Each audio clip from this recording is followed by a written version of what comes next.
All right, guys, welcome back to another episode of the Unfiltered podcast. We have a lively, amazing panel today. It's going to be a great show. Let's get it.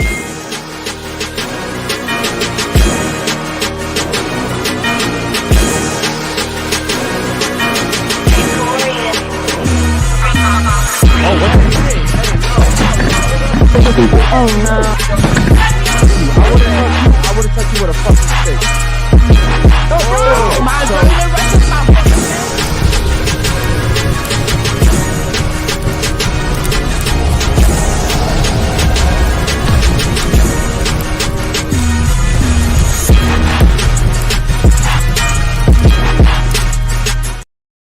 Yo, baby! How y'all doing on this beautiful, beautiful Thursday night? Tonight we have a panel full of beautiful and amazing guests. We got special guests. Guys, make sure you like and subscribe. Let's get into the show. Welcome back to the Unfiltered podcast, the realest show on earth. So whether you believe that we're floating in an empty vacuum of space, in a globe, or in a flat earth surrounded by a wall of ice, make sure that you super chat and like the fucking video. Throw us in the algorithm. Make sure that you subscribe to the Clips channel where you can watch all the 5 to 10 minute episodes of the most exciting parts. Make sure that you join the Discord. Make sure that you become a member because the member chat is always fire. We have 4 tiers, the lowest tier being $4.99. That's only $5, you guys. If you don't have $5 in your pocket, you better go and get some chicken because there's no sense in you being that broke. Make sure that you join the Locals channel because in the Locals channel, we have all the behind the scene footage of all the best parts, all the kickouts, all the fights, all the yacht parties. And last but not least, make sure you go to unfilteredpodcast.shop to get the latest merch. Yeah. Real quick, I want to, before we get started, thank you guys for coming so much today. I know you guys, some of you guys came from really far away. So, and thank you for being on time too. Okay. We're going to let the chat know that the threshold is going to be at the bottom, scrolling down. If you guys want to go ahead and super chat, we will honor your chats as long as you guys are respectful. Okay. Obviously we have a special guest in the house, a few special guests in the house, clearly. So we're going to let them introduce. We're going to go right into the show today. You're going to give me your name, age, and relationship status. Okay. Start off with you. Go ahead. All right. My name is Annie. I am 24 and I am single. Damn. Okay. Go ahead. Hi, my name is Ashley. I'm 26 and I'm in a relationship. Okay. What about you? I'm Steven. I'm in a relationship. I'm married for about 5 years. You look confused there. You just remember you were married? Yeah, it's kind of weird, I guess. Okay. I don't normally introduce my relationship status because I'm always fighting about it all the time. But. Gotcha. Okay, cool. What about you? I'm Melanie Rodriguez. I'm 18 and I'm single. Okay. Damn. And you? My name is Rana. I'm 28 and I have a fiance. Okay. And you? Damn. Jose, 25, single. Okay.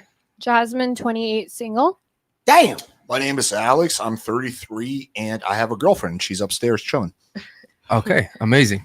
All right. So for those that don't know me, I'm Eric. This is Basil here and Hector. We're really happy to have you guys here today. Okay. My first question for the panel is, matter of fact, you know what? I want to ask you a question. You said something just now about you're arguing about your relationship all the time. What did you mean by that? I have like an open relationship with my wife, and prior to, I think probably about 2 years ago, it was just people always just called me like a whore, or me or her a whore, because we kind of are. But then after the red pill stuff kind of became popular, like everybody online became obsessed with like calling everybody a cuck. So now I'm basically a cuck, I guess. So, yeah. So you're a cuck. What's the definition of a cuck? Depends on who you ask. I think in the red pill or political communities, cucks are just people you don't like. People you don't like, basically. So basically in an open relationship? Are you asking me if I am? Or yeah. Oh, yeah. You and your wife. Mm-hmm. What are the pros and cons in your opinion from being in an open relationship? I mean, pros are you get to fuck around a lot. Cons are anytime more people are involved, there's potentially more drama. With what, between like you and the other men, or? It could literally be anything. Anytime you involve somebody, I mean, it's the same thing with like friends with benefits. People can catch feelings, and that can make things awkward. You're involving more different lives, so there's like different sets of friends or social groups that could get mad at whatever. Obviously, the testing for like STDs and stuff has to be a little bit higher. Damn. Yeah, it just depends on. And is there a limit of like sexual partners that your wife can have? Not. I mean, we don't really have a formal one, but I'm sure that. Like if we were both like fucking like 10 people a day, they'd probably be like, we need to slow down a little bit. But no template or like. Not really, no. Oh, okay. free for all. Kind of, yeah. Yeah. Wait. So you don't feel some type of way though about your wife being with other men? Not really. I'm not much of a jealous person. I say jealous. I mean, not to imply that like all monogamous people are jealous, but it's just not been something I'm concerned about that much. Like, I really like to fuck around on my own. The idea of like committing to one person for the rest of my life sexually is, at this point in my life at least, is like very hard for me to imagine. So as long as I want the freedom to fuck around, I imagine my partner probably wants it too. But then why not just stay single? Because I love my partner. I like spending time with her. There's like quality time stuff that's fun to do. I enjoy traveling with her. I like living with her. I mean, like all the normal marriage stuff, like splitting finances, maybe like children in the future, you know, sharing an apartment, everything. Yeah. Wow. Okay. I don't know what to say, bro. I'm gonna be honest. You're the first person I've met that has a type of relationship. I think that's kind of weird. I'm not gonna lie. That's fine. I mean, definitionally, it was pretty weird. I think it was probably like what 1 or 2% of people have open relationships. So, yeah. I find it's interesting because, you know, typically, right, men are, you know, sort of territorial when it comes to the women. That's why I kind of, you know, find it interesting. And you don't feel that at all. Personally, I don't, but I'm pretty off the, like, I skew off on a lot of different like things. don't have sex with him, don't have sex with him. Like there's no like rules or. I mean, there's going to be some reasonable rules that would apply probably to both of us. Like if there was a girl that was trying to hit on me who like hated my wife probably doesn't want me to hook up with that girl. Mm-hmm. Or if my wife was going to hook up with some guy and the guy was like, oh yeah, fuck your husband, he's a piece of shit, I probably would want her to hook up with him, right? Like, but I think that's like anything that you would apply to like friendships is probably going to apply to like the hookup stuff too. Like, Destiny and I have had this discussion. Actually, the first time we did a podcast together. Into the mic a little bit. And he truly seems. Do me a favor, move into the mic, please. Oh shit! Okay, let me go real close. He truly seems like the kind of guy doesn't have that jealousy instinct or the territorial instinct. Me personally, I'm a little different, right? To me, the idea of my girlfriend being another guy, you know, I couldn't do that, right? But yeah, it just seems that like kind of people are different. He seems to be part of the small percentage of guys who doesn't have that like at all. Like I grilled him on this pretty extensively, I think, the first time we did a debate, and it just seems like it just doesn't affect him. Could you truly say you love her then? yeah, I think so. You think so or you do? I know I love her. Because it's, you know what I mean? It's kind of difficult to wrap my mind around me personally, because it's like when your idea of love, like the typical idea of love is like, you know, at least from a man's perspective, is like, she's mine, she belongs to me, right? So it's kind of is odd to see, you know, someone who doesn't have that, because I don't think it's jealousy. Damn. You know, I don't think it's territorial, right? Yeah, but being territorial over your woman versus being jealous over a man, like it's two different things. Mm-hmm. I mean, women are very territorial as well. Yeah, women are also territorial. Not most of them, about as many as men are too. Yeah, sure, but wouldn't you agree that when a woman has sex with a man, they're supposed to be typically there's some sort of emotional connection involved?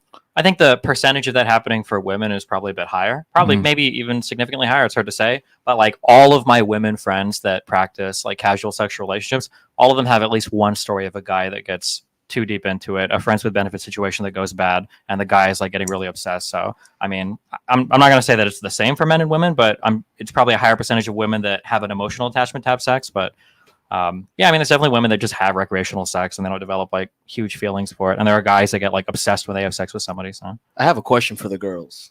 Yeah, go ahead. So what do you guys think about being in a relationship with a man and then wanting to sleep with somebody else while being in that relationship? Like, how does that register in your perspective as a female? That's a good question, actually. Go ahead. So are you saying as in like, would I feel like it would be cheating? Like, you had sex with this man, now you guys are, you know, together. Do you have like any thoughts? If you really love this man, like, do you have thoughts of sleeping with anybody else? Like, what is your perspective after you're with the guy that like you like or like you love? Look, at the end of the day, we're all human beings, and we're probably going to walk by a really hot, in my instance, guy down the street, and you might have a nice sex thought in your brain, but like, it'd be honestly weirder, I feel like, if somebody didn't, because I feel like at that point, it gets a little bit, at least for me, I don't like controlling. I wouldn't mind that he has these thoughts. He doesn't act on them, so I don't care. As long as there's no physical touch, in my perspective, he can think it all day. No, but I'm saying on your end, like you fucking another guy while being in a relationship with somebody, like, is that something that you would do? Is that something that, you know, if you love the assuming man, it's an open relationship, I think that's the qualification. I feel like that would be like a per situation. The problem is that I think that when a woman really loves a man, I don't think she wants to have. Well, from experience, for me, when a woman has been in love with me, she doesn't want to have sex with other men. It doesn't really make sense to want to have sex with another guy, but be in a relationship with a guy. Yeah. That doesn't make too much sense. And you might as well not be in a relationship. So I don't like what he's saying. I get what he's saying. It just really doesn't make sense. It seems pointless, to be honest with you. It seems weird. I'm biased. I've never had a boyfriend in my life, so I can't say. Really? Damn, really? 24. How old are you? 24. Red flag. Yeah. I mean, as far She as got like, time. All right, guys, slide in the DMs. Yeah. Slide in the DMs. you guys, as far as like love, admiration, and respect, though, like, You wouldn't does do that that. disqualify that though? You know, I would question that she don't love him enough that she is okay with doing that to her. First, she don't love herself because she's doing that with her body. Mhm. Second of all, she don't love him enough because if she did, she wouldn't have the urge to go to other guys because he will be providing all the sexual need. well, let's To do this her. by a show of hands, ladies. Who would be comfortable having sex with multiple men at the same time? Not in the same occasion, but you know, rotation. By raising hands. No. So, how big of a percentage do you think it is women that are okay with that? Just his In your wife. opinion? No, it's not just his wife. Also, It's hold on. a A real quick thing. I like that no one raised their hands here. I don't buy that for a second. There are plenty of women here that have rotated guys, or they've casually dated one guy, though they're not committed. And I They've, was like, boned another discussing guy. with myself There's after the so fact. you have done it before, right? Yeah, I'm but just saying, you're like, doing yeah. it like in just in a relationship, like she's doing it. There's no, oh, she had a time when she did it and she's not doing it anymore. She's doing it and you're okay with it. Yeah, but that's not what we're talking about. We're talking about, would a woman ever do it? And clearly they do. Is that what the question? Will we I believe ever so. do Wasn't it? wasn't the question like, Will would we any of you ever guys be in see that yourself specific? doing Will that we particular thing? ever do it? No, we're just basically We're like, saying, will we be in a relationship with a guy and Like, then let's have say sex with another guy? The question was, let me clarify it. So like you're in a relationship with this guy and you're happy in that relationship. Would you pursue, I guess, a sexual connection or having sex with somebody else No. while being in a relationship? Sorry, I forgot your name. What's your name? My name's Ashley. Ashley. Okay. Do you think it goes both ways? It does not. Okay, so a man can be in love with a woman but still have sex with other girls, right? Yes. Okay. What do you think? And I don't even necessarily disagree with you. Like I have a one-way open relationship where I hook up with other girls and my girlfriend just hooks up with me, right? But what do you think makes it different for guys and girls?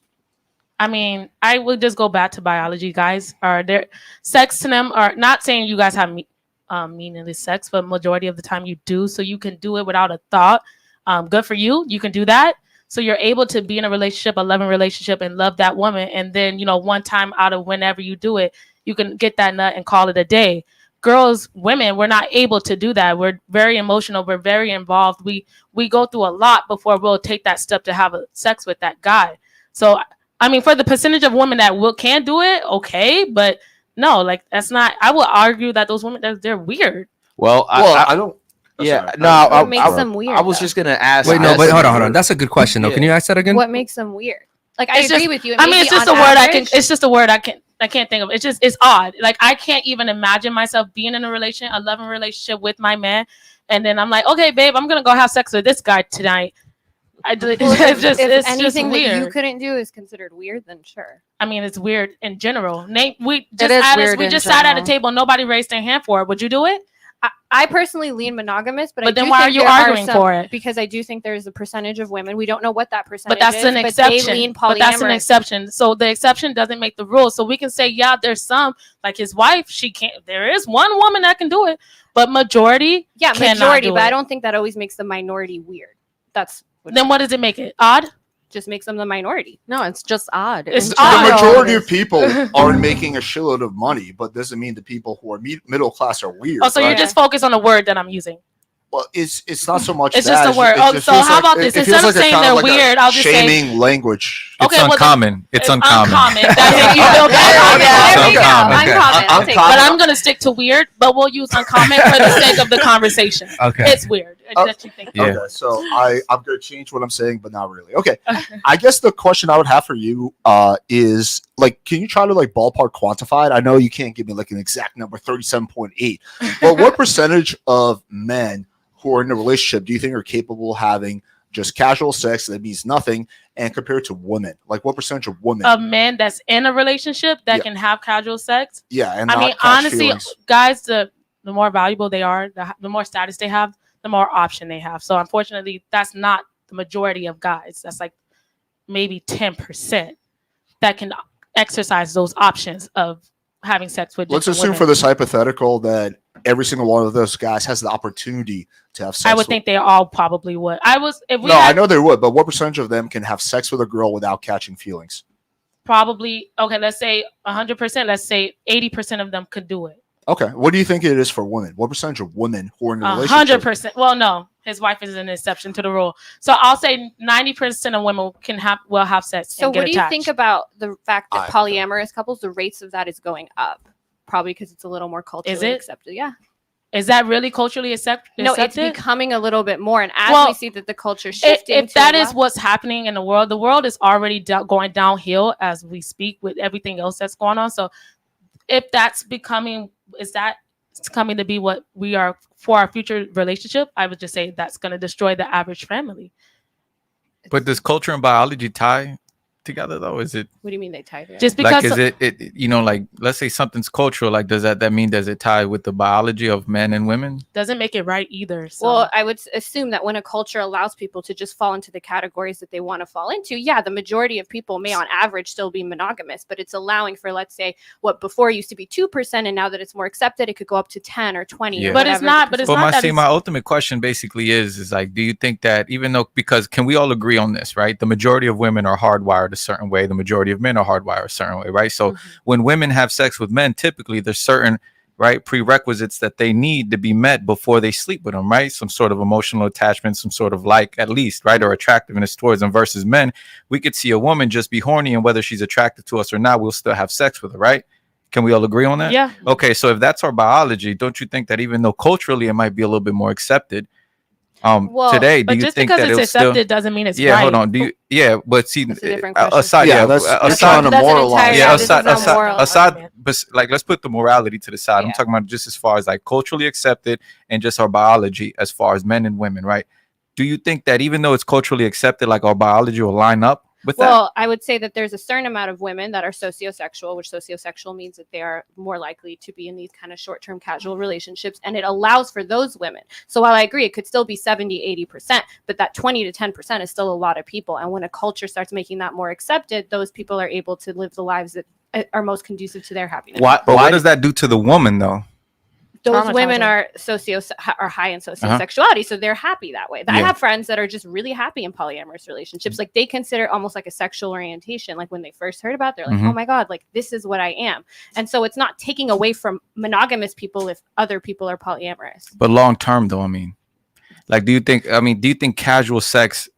Well, okay. I mean, those couples seem to be just as happy from the data I've read as Sure, I'll ask the panel. Do you think long term? Do you think a woman can still be happy in the long run from having sex, like having casual sex? depends on the woman. That's what we're saying. Some women yes, some women no. When Okay, you but say let's. a woman, If you were supposed, okay, let's say 10 women. Out of 10 women, how many women would you say? Can have Speaking of the mic, just brother. Like a lot of meaningless, yeah, casual just sex, yeah. meaningless sex, yeah. Two.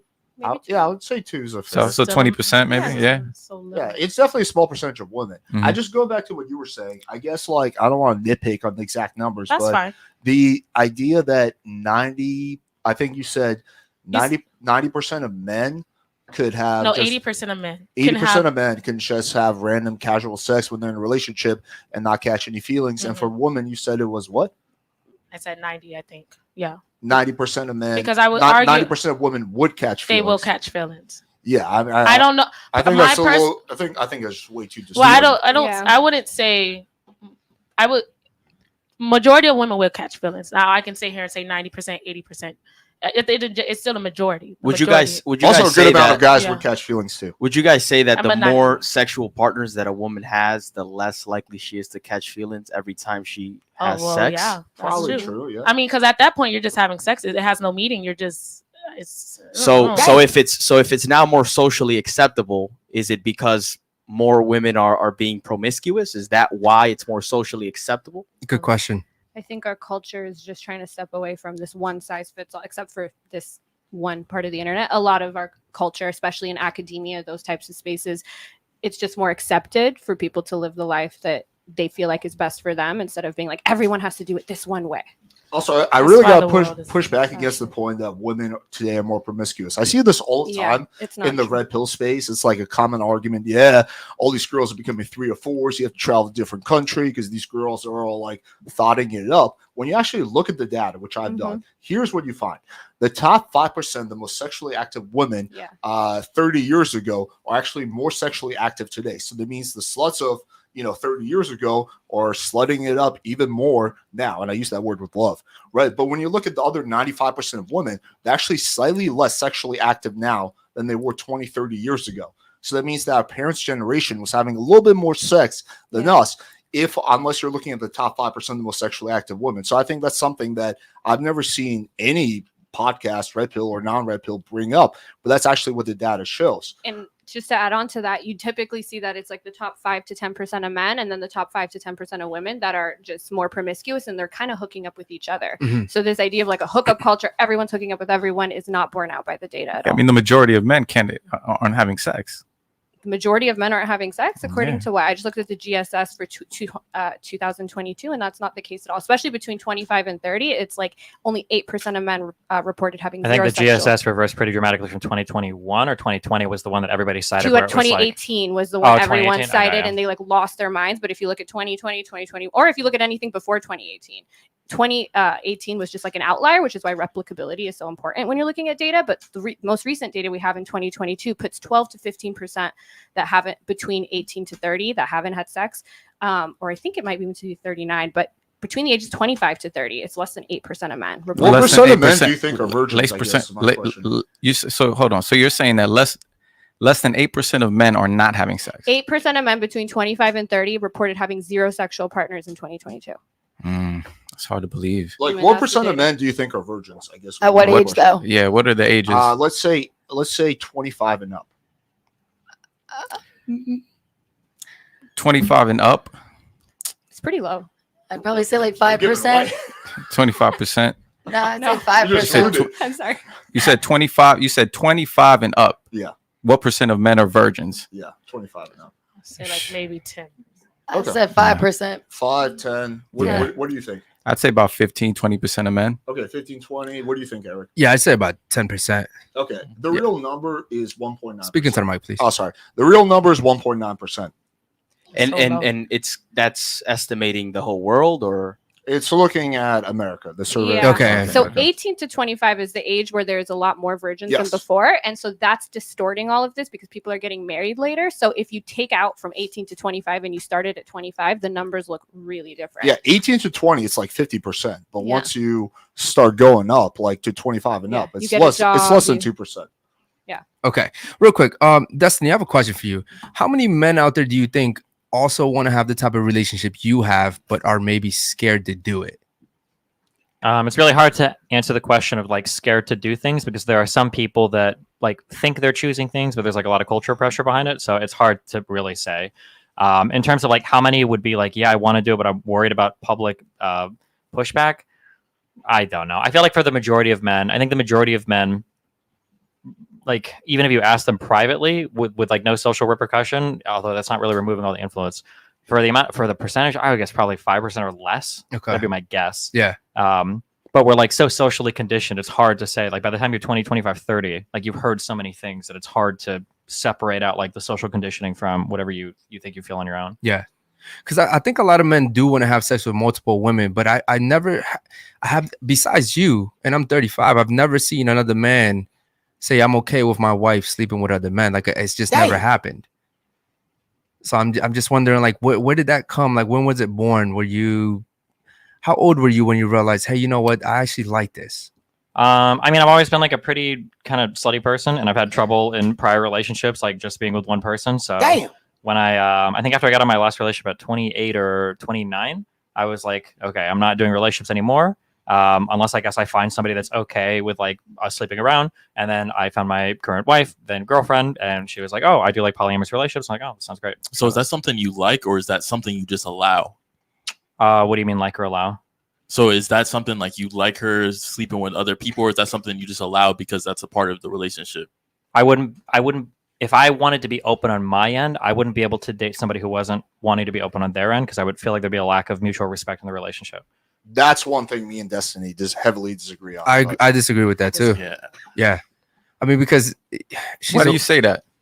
Because if I'm gonna fuck around, if I'm gonna do things with other girls, how can I put that restriction on a partner that I have respect for? I'd have to see them as like less than me or having like less autonomy or freedom than me or something. But I mean, I just wouldn't want to be with somebody like that. Would you agree that sex is different for men and women though? Not that much, no. You don't think so? Not with the kind of people I fuck. I actually think that's not even the best argument. I would say that this is kind of what, speaking of the mic, perspective in the last 3 years is that relationships don't have to be fair. They have to work for both parties. That's where it really comes down to. So if the girl you're dating does not have that urge, legitimately doesn't have that urge to fuck around, sleep with other guys, versus you have that urge to fuck around, sleep with other girls, right?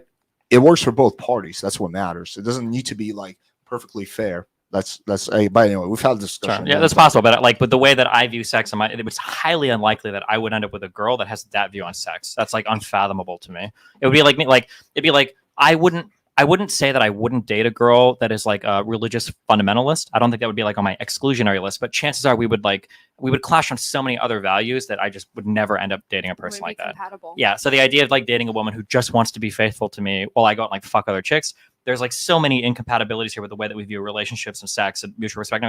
It's highly unlikely that situation would ever happen. I legitimately used to think like that like 4 or 5 years ago until I met my current girlfriend. Okay.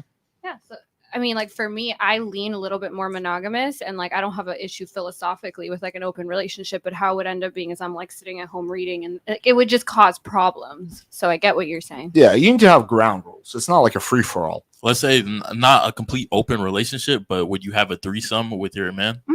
You would be open to that. Yeah. So why would you not do that in that situation? Who says I don't have threesomes? No, I'm saying why not only stick to that portion? You bring girls into the bedroom, and she doesn't go out and sleep with other men. Threesomes are complicated. Sometimes it's fun to just fuck somebody. I think when you're doing like an actual threesome, there's a whole bunch of like feelings and activity and events that have to be coordinated with people so that like nobody feels left out, nobody's feelings are getting hurt, everybody's got something to do. That threesomes are definitely fun. There's like unique things you can do, but there's a lot of emotional and physical management going on, especially when like two of the people have a relationship and there's like a third party. That's like a complicated. Yeah, I don't know. Threesomes are fun, but it wouldn't be the only thing. Like just having a one-on-one sexual engagement with somebody is a different type of experience.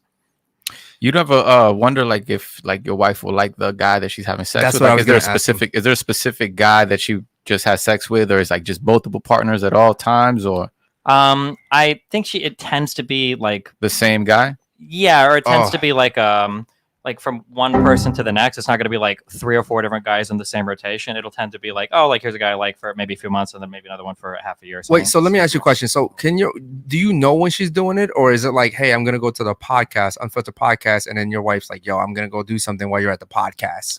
I think like generally we try to coordinate because it'd be kind of weird if like one of us is at home and the other one's like, hey, I'll be back later. I'm like, oh, okay.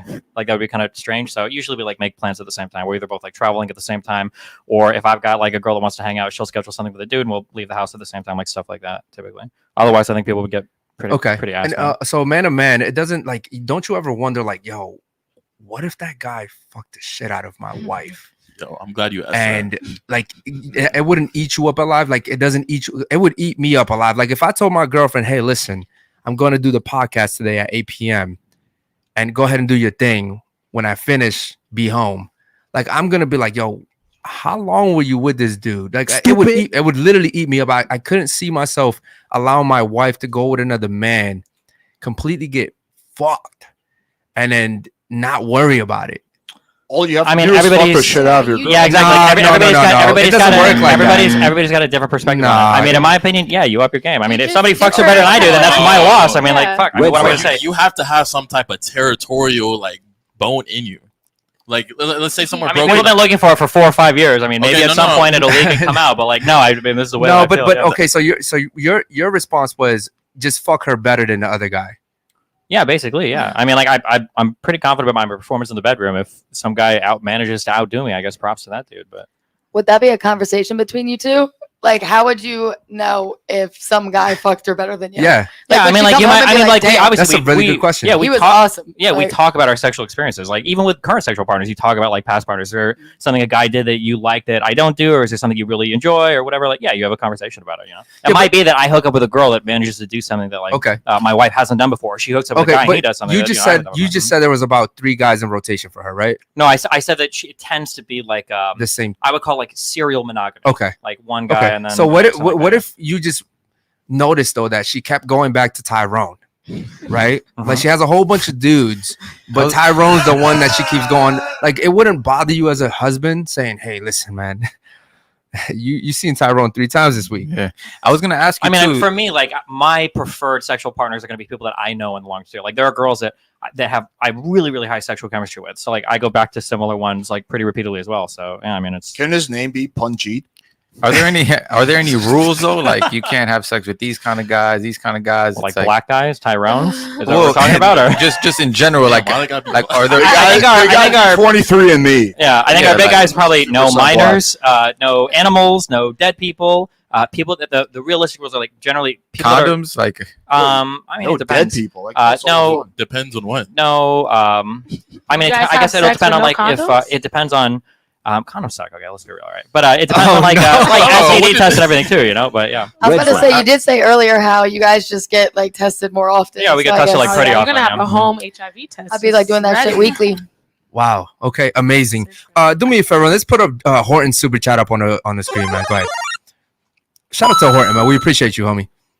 Horton said, Destiny has his views because he is bisexual, which is 0.5% of men. Damn. Why his views are statistically insignificant and U.S. majority heterosexual men can comprehend.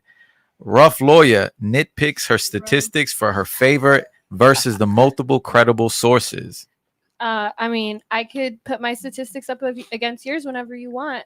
I feel like I just look up research. I research this. I mean, people Damn. always accuse me of using his statistics. I'm like, I just looked up probably the shit everyone should look up, and it's Okay. pretty clear. And you know what? It's crazy because you guys have research that you guys pulled up, and I'm gonna be honest with you guys. I actually didn't like. This is a very organic podcast, so I didn't like come in here with like any stats against you guys. My question: so you are bi? So you have sex with men? sometimes. Do you think? Oh no. Oh yeah. Do you? Red flag. Nah. Yeah. See, Absolutely. I was already against the whole wife having sex with multiple, but now you really lost me. Question. Well, So, and I guess we'll go around the table and ask this question. So, do you guys really believe? And we'll exclude you for this part of the question, but then you can, I you guess, can go include into whatever you want. go into the explanation as to why you believe so. Right? Can a man truly be bi? We'll Good go around the question. table. Good question. Start off with you. Yeah. Me first. Or would it be considered, or is he gay? In all honesty, I'm just one of those people. I'm really open-minded. I don't give a flying fuck what anybody decides to do with their sex life or whatever. Like if that makes them happy, by all means. And I think if somebody identifies as being bisexual, then I'll respect that, and then I'll identify them as being bisexual. I don't think it necessarily makes you gay. That's why the term bisexual was created in the first place, because you like both men and women. Okay. What So- about you, Ashley? You're gay. Oh, you're gay. Okay. Okay. And then we'll have you explain, Destiny, your Yes. opinion. What do you think? I just think that if a guy can like a girl and a boy, like it doesn't, you know what I mean? Like, Is he considered gay or bi? No, he's bi. He's bi. Okay. Okay. What do you think? I just look at him as gay. As gay. Nothing Okay. different. What about you? Yeah, man. I mean, I think once you got a dick in your mouth, that makes you gay. So Okay. Why'd you paint that picture, bro? Yeah. What the fuck, bro? Why'd you paint that picture? Okay, Okay. that was What a about little you? too graphic. Yeah. What you about got you? kids on the back. Yeah, no, someone can absolutely be bisexual. Okay. What about you? Yeah, I mean, it's like absolutely. Like if you look at Destiny, he's into girls, but he's also into guys. Like Oh. that is the epitome of being bisexual. Yeah. Like I'm 100% straight, right? But I can recognize that. Yeah, you can have both. Like, why is it like I do agree with you that probably most guys are either straight or gay, right? But there's definitely some people in the middle. With girls, there's more people in the middle, right? We can all, I think, agree on that. But yeah, there's definitely guys who are into guys and girls. Case in Yeah, point. he's right. Yeah, he's right. Okay, Here, now- have sex with guys and girls. Yeah, now let me Why? ask you, because it's confusing to Are we me, asking right? if destiny exists? No, I mean, It's just strange because like I go on like Okay, we're shows gonna like this, keep and it's like arguing the minor I've had way. more relationships, I've had longer Exactly. relationships, and I fucked more women than every single guy that's accused me of being gay. So it's a very, very strange scenario to be involved Yeah, in. but I you're guess, also and- sleeping with men, though. Yeah, sure, but I've still fucked more women than probably every guy at this table combined. No offense. So I mean, it's like very strange to have people like question my heterosexuality. But how's that an attack on his character that he has had sex with men? So Well, I mean, I don't think anybody's like everybody who's bisexual is like a closet gay. Is like the No, I don't theory, think basically. anybody's attacking his character. I just No. think the world is very black and white. So it's like you're either gay or you're not. You The know, world you're is either not gay. black Or, and white. Yeah, the though. world is that not shows you black don't and have white. critical thinking skills. What- If you see everything as black and white, there's a lot of nuance, the world especially is with very nuanced. human yeah. sexuality and mating. So okay, I actually have so a question here. so Do you think that there's more like guys out there who are just like secretly hooking up with guys? Okay, and, like, do you know me what a I mean? favor. Hold on to that. What were you saying just now? You said that the what color is the world then? If it's I'm not saying black, there's a lot of nuance. So not everyone. It's a if lot you of look at, confusion, yeah, if you look if at you the world ask me. as just black and white, you're gonna miss a lot, right? The world is more nuanced, and when you have critical thinking skills, like you sit here and you're like, well, I can't imagine that. I don't know how that happened. Like I can't. Just because you can't imagine something doesn't mean it's not real or it's not happening or it's not valid. It's called an appeal to ignorance when you say like, okay, like I don't know how someone can do that, therefore they must not be doing it. I don't think it has to do with whether or not we can imagine it happening. I mean, shit I was is just pretty. saying he said that a lot. Oh. I can't imagine like if my wife was doing that. I can't imagine not feeling this way. So just because you can't feel something doesn't mean other people can't. Sure, but I get that. Well, number one, we're not attacking his character. Again, like I said, there really isn't no gray area. I mean, Yeah. like things they either are or there aren't. You know what I'm saying? Well, if you have sex with men and women, then This seems pretty black and white about Okay, being well, bisexual. but if you have sex with men. nah. I guess the question would be then, it's hard not to, I'm not trying to make it personal, but then the question would be like, would you say that bisexual men are faking their enjoyment of sex with women or they're faking their enjoyment of the sex with men? Well, let me ask you, what's the percentage of men you sleep with and the percentage of women that you sleep with? It's probably, for men, it's probably low. I'd guess probably like 5% or less. Why do you sleep with men? Because I don't know, men have dicks. It's a different experience. I mean, what do you mean? Why do women fuck men? What do you mean? So no, but I'm saying though, so like, and I don't want to get too graphic or nothing like that. So Uh-huh. it's like, so you know, because it's just I'm not You gonna have any detail. videos also? Yeah, if you want like you an know, erotica session, I don't know if you got like an after-hour show or something. No, we could do, but, it's yeah. just again, man. Well, we'll go back to my other question. For You know- people that say they're bisexual, are they lying about enjoying sex with women? Or are they lying about enjoying the sex with men? I Like, I'm think it's- curious. Like, what do you think is happening? In Well, their heads? really, I just think it's the devil, bro. I'll be honest with you. Okay. You know, I think it's Argue with you know, that. I think it's Do you think it's the devil when I women are think it's bisexual? satanic. Honestly, I don't think women should be bisexual either. Okay. You know what I'm saying? I don't think that women What do you think? Gay people are the devil as well, or I don't think they're the devil, but I do think that it's I think it's satanic. to okay? be But honest with then you. your Yeah. issue has nothing to do with bisexuality. it's Your the issue more- just has to do with all the non like heterosexual sexual relationships. Yeah, I think it's immoral. Okay. Yeah. Why- so I why think- would What about for the Bisexual other people be the- people? Wait, what about for the other people that think? Because I'm so curious. When people say bisexuality isn't real, then do you think that all the guys that claim they're bisexual are they having sex with guys because they want the social credit, or are they faking their enjoyment of sex with the women? Like, what do you think is happening for Or are most they bisexual guys? possessed by the devil? You think ask the question again? You said same question. You said, do I think that men are what? Well, you think it's all Are evil. So I'm faking curious their- for the other people. Yeah, I'm curious for the other people. Do you guys think that men that are bi, are they faking the sex with the women or faking the sex with the men, or what's happening there if they're actually secretly You, gay? you or might what's- just think that he's attractive and you're sexually attracted to the man and the woman.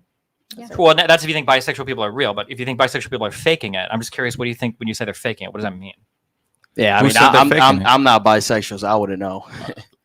Yeah, I Oh wait, it sounded like the majority opinion of the table is bisexual men are just gay. That's what I heard earlier. Maybe I misunderstood. well, Well, that's yeah, what I yeah, said. no, yeah, So- yeah, that's no, what I no, heard. you're right, you're right, you're Yeah, right. so I'm Yeah. asking. So for bisexual Mhm. men, are they like sucking it up when they fuck women and they're just like, oh, I gotta do this shit, it's horrible, or are they like fucking men because they're like, oh, I'm gonna get so much like LGBT credit for this? What's going on in the bisexual guy's mind? I'm So just you curious. said Okay. it was a low percentage, right? So maybe Mhm. like 5% of men. So maybe I think you said you probably slept with more women than all of us combined, right? So maybe your dopamine receptors when you're having sex with all these women, maybe that went down. You wanted to try something new, and you sought out men for that. But wouldn't that So you just think make you he's straight? bisexual though? No, I think it was just. You think straight guys, if they fuck enough women, will want to start They're fucking fucking guys? Were you always fucking guys, or did that like started like later on in life? I think Was it, that I think it started a little bit later, but it was I just kind of thought about it more and I was like, you know what, let's try it. Fuck it. That's crazy. Did anything Yeah. did anything happen that kind of triggered that, or I was was it? sexually abused by 27 priests in a Catholic church. No, nothing happened. I just thought about it. I was like, I don't know, man, we can fucking try it. And I was like, I tried. I was like, yeah, sure. why not? I want to try to understand the psychology behind it. I don't know. What is there to understand? Yeah, what do you mean? I feel like he He's just has the different ability than- to like not adapt to the social norms, and he has that ability where I feel like a lot of people, they might want to try out with guys, not saying you guys, but there might be a lot of guys out there who do want to fuck a guy, but they can't because they feel like society's gonna It's also shut something down. that I think is really funny is I'm sorry, I cut you off.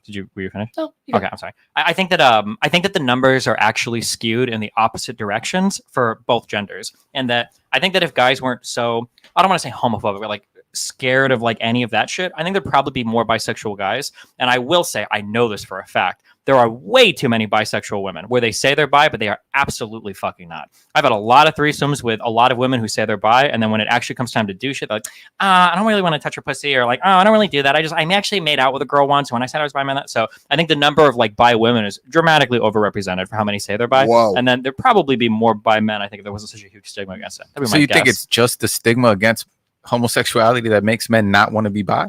Yeah, I think men There's have also a lot of men- insane fear around like homosexual stuff, like Yeah. to So, an like- absurd I have amount. a yeah. lot of So- gay friends that fuck only straight men that are on the DL. Really? I was Yeah, just I about mean, to say I'm- the same thing. Okay. Yeah, but Yeah, a let lot. me I don't know if I actually agree with that point. But yeah. Alex, you right?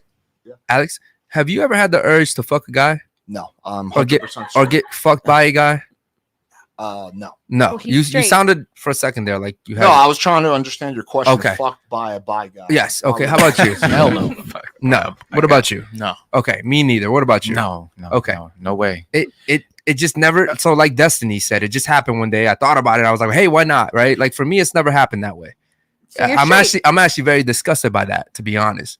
Like Now, from a moral standpoint, bro, like, are you religious or anything like that? Or you're like No, I'm an atheist, or atheist, you're yeah. you're atheist? Oh, okay. Yeah, Well, that godless explains it. demon. Well, like his brain is just wired differently. It's like what kind of girls are you into? Do you like big booty Latinas? Do you like tall blonde girls? Brother, can you speak in the mic? Yeah. Happy I'm oh yeah, I'm really big into Latinas. Yeah. Okay, you like Latinas. Do you like tall Scandinavian looking blonde girls? No, not Okay. really. Right. What's the psychology? You're a Wait, hold on. Yeah, wait. Is that like unimaginable? Like, do you see a guy fucking like a tall, like Norwegian chick, and you're like, oh my this? god, No, not at all, fucking not at all. like- Not at all. But what I'm saying is, when it comes to my dating preferences, like I love women, but then within women, I have like my favorites, right? But I'm not looking at men. I've never looked at men. I've never wanted to. Again, I'm pretty disgusted by that. Okay. I don't think that that's normal, and I think it really hurts society, right? Like you have guys, like I would say, Destiny, would you consider yourself a masculine man? Yeah, absolutely. In what way? Are we doing actually masculine, or do you mean like red pill masculine? Yes, like red pill. Oh, for red pill, probably not. But masculine and the red pill bleeds into a lot of weird feminist shit. Like takes like way too obsessed with how they look and dress. Like things that I would say are historically like metrosexual or feminine. I would say like actually He's masculine. throwing shots. Well, no, I'm just saying that's like. Oh no, hold on, I didn't mean it. He's I'm not throwing shots. taking personal shots, but I'm saying, like traditionally, like these are like being like very particular about your appearance. So these are very like feminine qualities. I think that generally like masculine qualities are usually like obsessed with certain types of hobbies, or have certain types of demeanors, or certain types of engagements with people, or certain ways of like dealing with emotions. I say these are like broadly speaking like masculine things. But I think there are like traditionally like masculine type things that in red pill spaces they wouldn't consider masculine. So for instance, like a guy who's overweight and very antisocial and plays video games, that's like a masculine archetype. But I think in like red pill spaces, like masculine just means like, I guess, guys that go to the gym and are metrosexual. So Hold on. I don't know what you mean. Yeah, when you asked me for masculine Question: As far as the overweight guy playing video games, you said that's masculine. Yeah, it's just like very like nerdy demeanor type hobbies, like that stuff. This is like traditionally like masculine. Like men are drawn more towards certain types of video games. Men are drawn more towards like playing with like certain types of like Lego blocks versus like Barbies or whatever. Yeah. These are like masculine characteristics. Like Like the video traditionally, game yeah. and the being overweight thing, though. Because What, yeah. historically, men weren't overweight. Well, historically, Really? nobody was overweight. I'm just saying Yeah. that the archetype of like nerdy gamer guy, I Mhm. feel like in red pill spaces, people would say, "Oh, that's a very feminized guy," but it's not. It's a very masculine archetype. It's a very masculine. How is that? concert. How is that Yeah, masculine? what I about just that wanna makes him- understand that. How? I mean, if you look at these communities, they're like 98% men. Are we saying that they're all female or feminine or? Well, why does that make them masculine though? That they like to game and they're overweight. Why does that? Well, it make 'em- doesn't. Hold on, I shouldn't have said the overweight part. I just mean like a person that's like obsessed with video games. So I was going with the stereotype. But what makes them obsessed with video games? well, I don't know. I think men tend to be on average a bit more competitive. I was about to say that. Don't you think that it's the competitive nature in video games that makes it? Yeah, makes probably. them Yeah, but sure. why But not I don't be think people competitive? consider. But in red pill spaces, you wouldn't consider video games. Well, we don't identify like with the labels given to us Sure. as by our oppressors. Well, sure, And but then that's why we I don't do asked. pills or drugs, so Sure. I wouldn't, Okay, well, that's your loss. Okay, yeah. but no, I was just asking. I was just asking what you meant by like masculine, right? Like my aunt, like I started off as a StarCraft 2 professional gamer, and now I'm like a professional like politics debater guy. So Yeah. like in terms, and then my personality is pretty aggressive.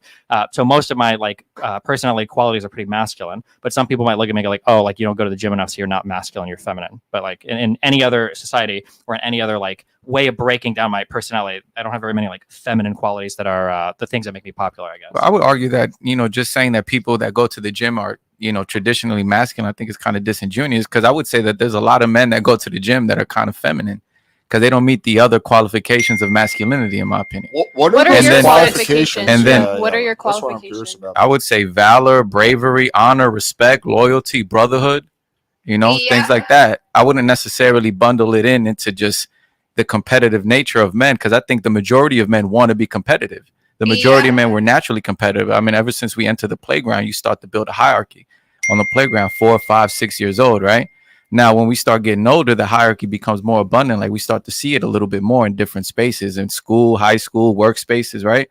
But as far as just associating a guy that's fucking 6'3", 230 pounds, solid muscle, like we can't just necessarily say, oh, he's masculine, because he might be the most feminine man in the room. And the 5'6" guy who isn't this muscular might be the most masculine man in the room, because he believes in honor, he believes in loyalty, he's valorous, right? He believes in bravery, he believes in self-sacrifice, he believes in brotherhood. I think this is what makes men Can masculine. you believe in all those things and be bisexual or no? I'm pretty sure that there are bisexual men that believe in those Or things. have those qualities? Now, I'm not disqualifying a man's masculinity because he's bisexual or homosexual. What I'm saying is that you can't just say that these gym guys are masculine and these metrosexual men aren't, and that guys that are playing video games and overweight are masculine because of the competitive nature of video games. I think that that's just not a good example. I think that's actually a fair point that you made. I guess the one follow-up question I would have is there a distinction between being masculine and being alpha in your worldview? Being masculine and being alpha? Mhm. Well, in my opinion, I think like these archetypes are a little bit, they're thrown around all the time, like the alpha male, the beta male, No, the for delta sure. male, the gamma male, right? Now, do these archetypes exist? Sure. But I think that we look at them differently. So, for example, I did a little research on the hierarchy, right? Alpha male, beta male, delta male, gamma male, omega, and then they got the sigma male now out of nowhere, right? Yeah. We label guys that are, they consider feminine men as betas, when in reality, when you look into, because it is pseudoscience, right? It's not proven, but it's a way, right? The beta male is just the number 2 to the number 1, right? He's just as masculine. He gets just as much women. He just doesn't get as much women as the alpha. Okay, so I'm a little confused. Uh-huh. So what are the differential things between a masculine guy and alpha guy, where you think it's basically an overlap? What are the different what? Like, you've described what a masculine man is pretty clearly. I'm just curious, what do you think an alpha guy is? Is it basically the same thing as a masculine man, or do you think there's some additional things? I think that an alpha male needs to be masculine. If he's the alpha in the room, he needs to be masculine in order for him to be unanimously selected as the alpha. Okay. Is there right? anything else to it besides that? Besides what? Besides Being what masculine, yeah. Besides what I named, like valor, honor, respect, Yes. all of those things. Yeah, I think the ability and the willingness to challenge, to challenge whatever it is that comes as far as danger. So, right, when I look at the world, right, I look at the world not as it is today, right? I look at our biology as far as how we were 1,000 years ago, right? Now it still plays a big part. Like if we were all thrown in the jungle, we could all unanimously decide, right, as men, who the alpha is here, right? Who's the most willing to take on danger? It'd be destiny. Could we agree on that? Yeah, it'd be No, destiny. I don't think we would agree. I think it'd be destiny, right? We might kill each other. Yeah, I think we're no, gonna it'd be break off destiny. into 2 calls. I'm talking about the men, just the men, not the ladies. Like as far as all the men, how many of us? Is 6 of us? Yeah, 2, 4, 6 6. of us, Yeah. yes. Would you guys agree that if we were right in a jungle, unanimously we'd be like, okay, yo, he's the leader of the pack. I think that's Probably something. not. I think that's something that naturally happens. We just tribe up and we just fucking go and hunt and do what we have to do to take care of ourselves. And Why'd you say evolve. no? Because none of us have a close relationship besides. No, but see what would happen is the two strongest people would probably challenge each other just like in the wild, right? Like so physically? Okay, Right. okay, hold on. I gotta If I- understand it. Okay, so Okay, go ahead.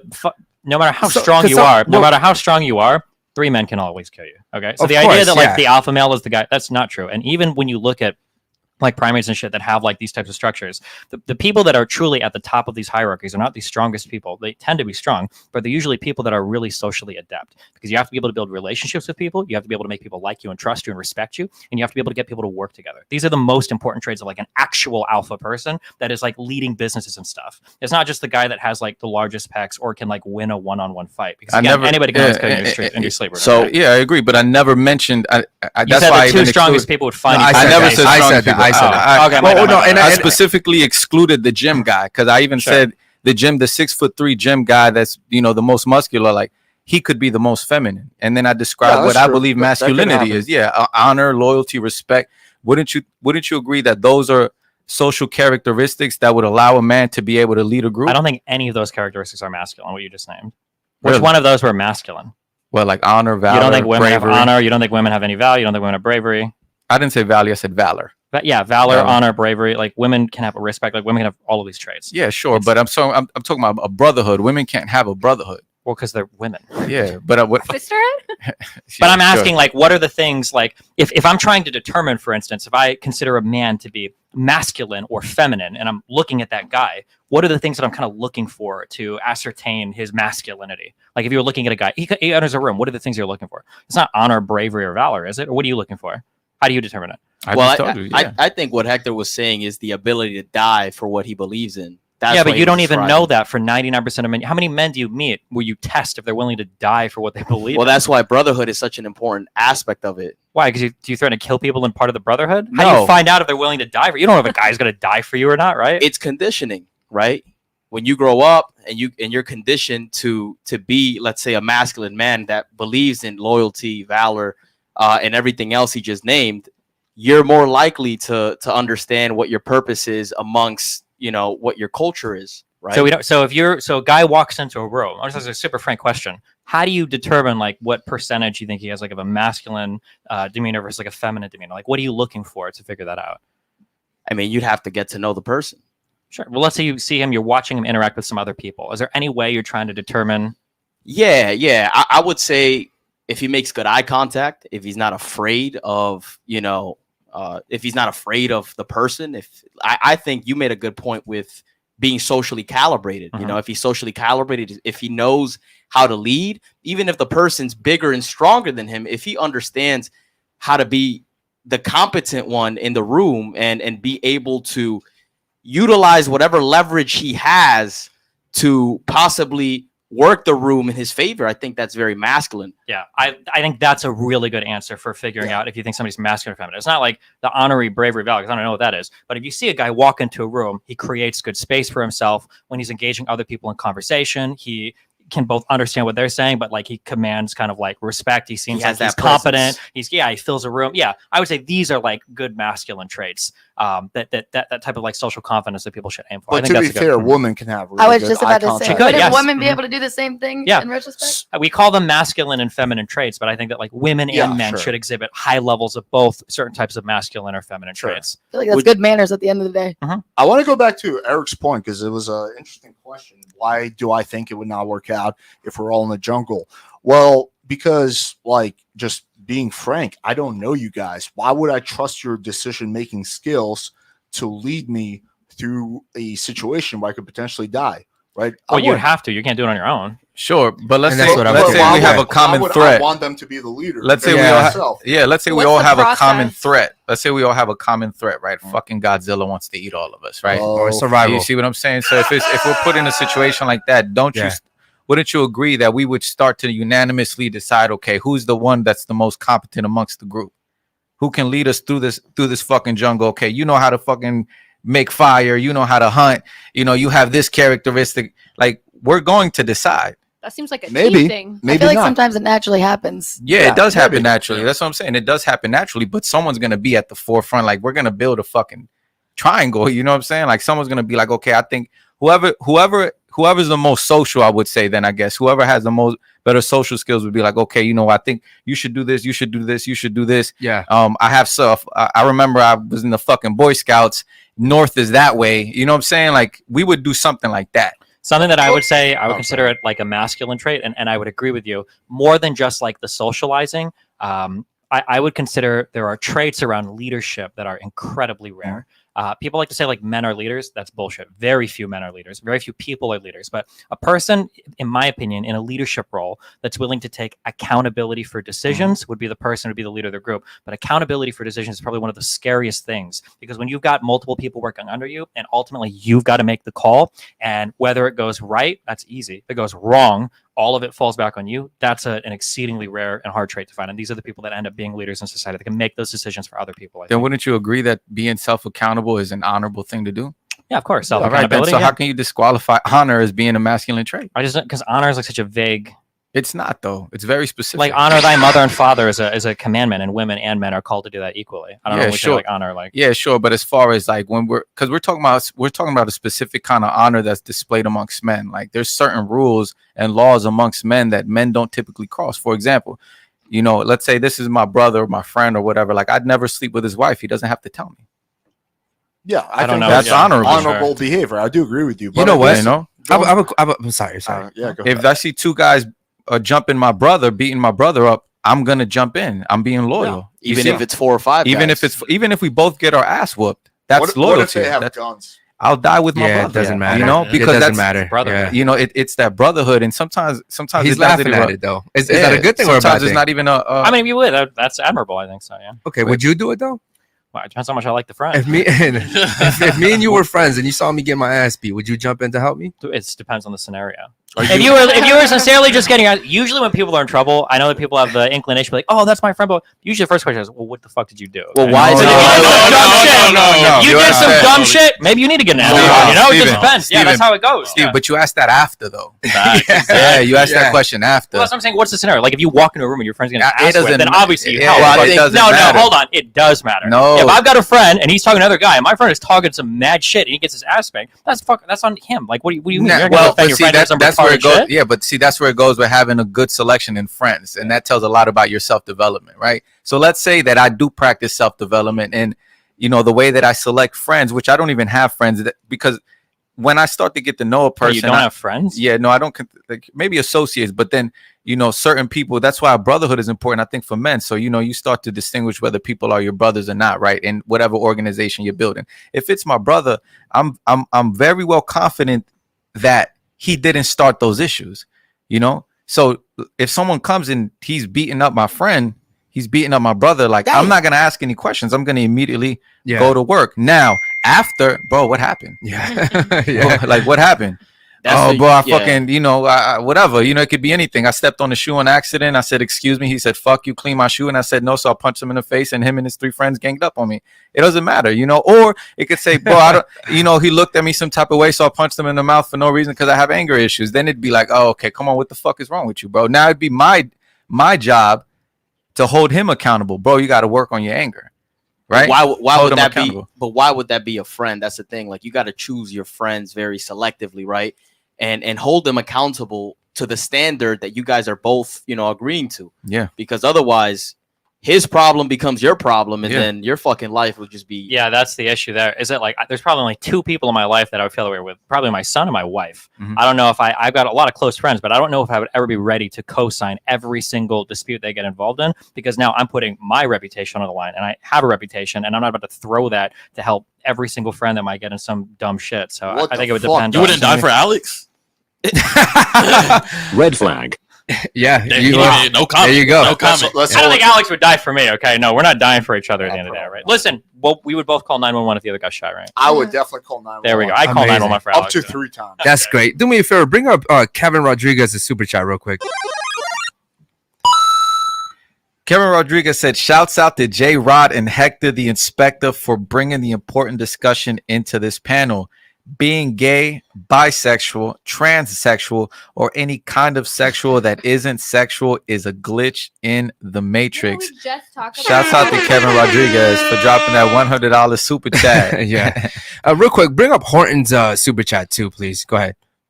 Horton said, she said critical thinking skills. Ask her to answer a question that she doesn't have statistics, and she will say, I don't have the stats. But she can't use common sense to come to an assessment. I'll just say in my personal experience, yeah. But you got to be careful, and you got to be careful on the common sense thing, because there's a lot of intuitions or common sense that are passed around that are actually completely wrong. So, for instance, it was even said earlier here, and I hear it repeated a lot, and it will be repeated, even though anything can debunk this. Even common sense can debunk this. It's oftentimes said rich men can exercise their options, or wealthy men, or high status men, or whatever. But if you look anywhere in the world, not only is it statistically untrue, we know intuitively it's not true. Like, who's getting more women pregnant? Who's fucking more women? It's felons, it's losers, it's random fucking druggy dudes or whatever. These are always the guys that are banging more chicks. Because they're just Tito and Ray Ray. Yeah. So the idea that you become wealthy or a man's drive to become wealthy so he can exercise his options or blah, blah, blah, blah, blah. That doesn't play out in any part of society. But everybody ubiquitously I won't say here, but in the red pill sphere seems to believe that men get wealthy to exercise options or anything like that. Well, I mean, can we all agree that there's a difference between a high earning man and a high value man? Yeah.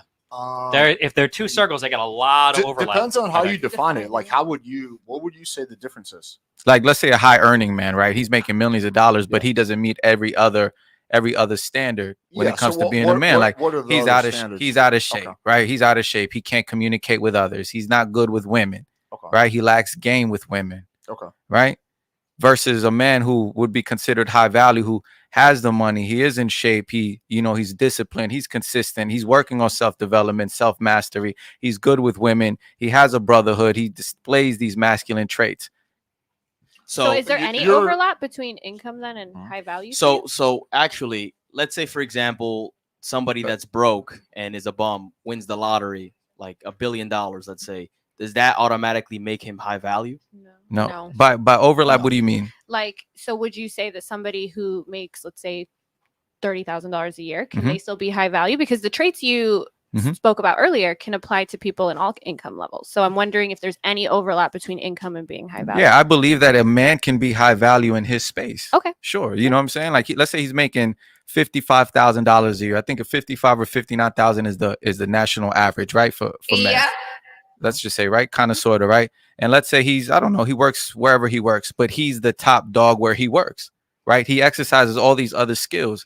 Yeah, he could be high value, right? He's a high value man. However, if you have a rich guy that's making, $150,000 more than him, but he doesn't have all those other traits, then no, he's not high value. He's just high earner.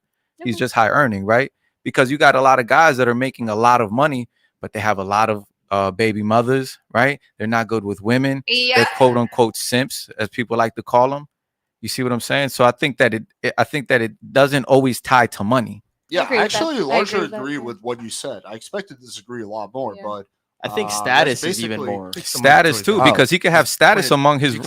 He could have status in his realm. He doesn't necessarily have to be the richest man in the room, but he could have the most status. He's the most competent, the most confident. He dresses the best. He's the most in shape. He's, well with his words. He articulates well. He has these leadership skills.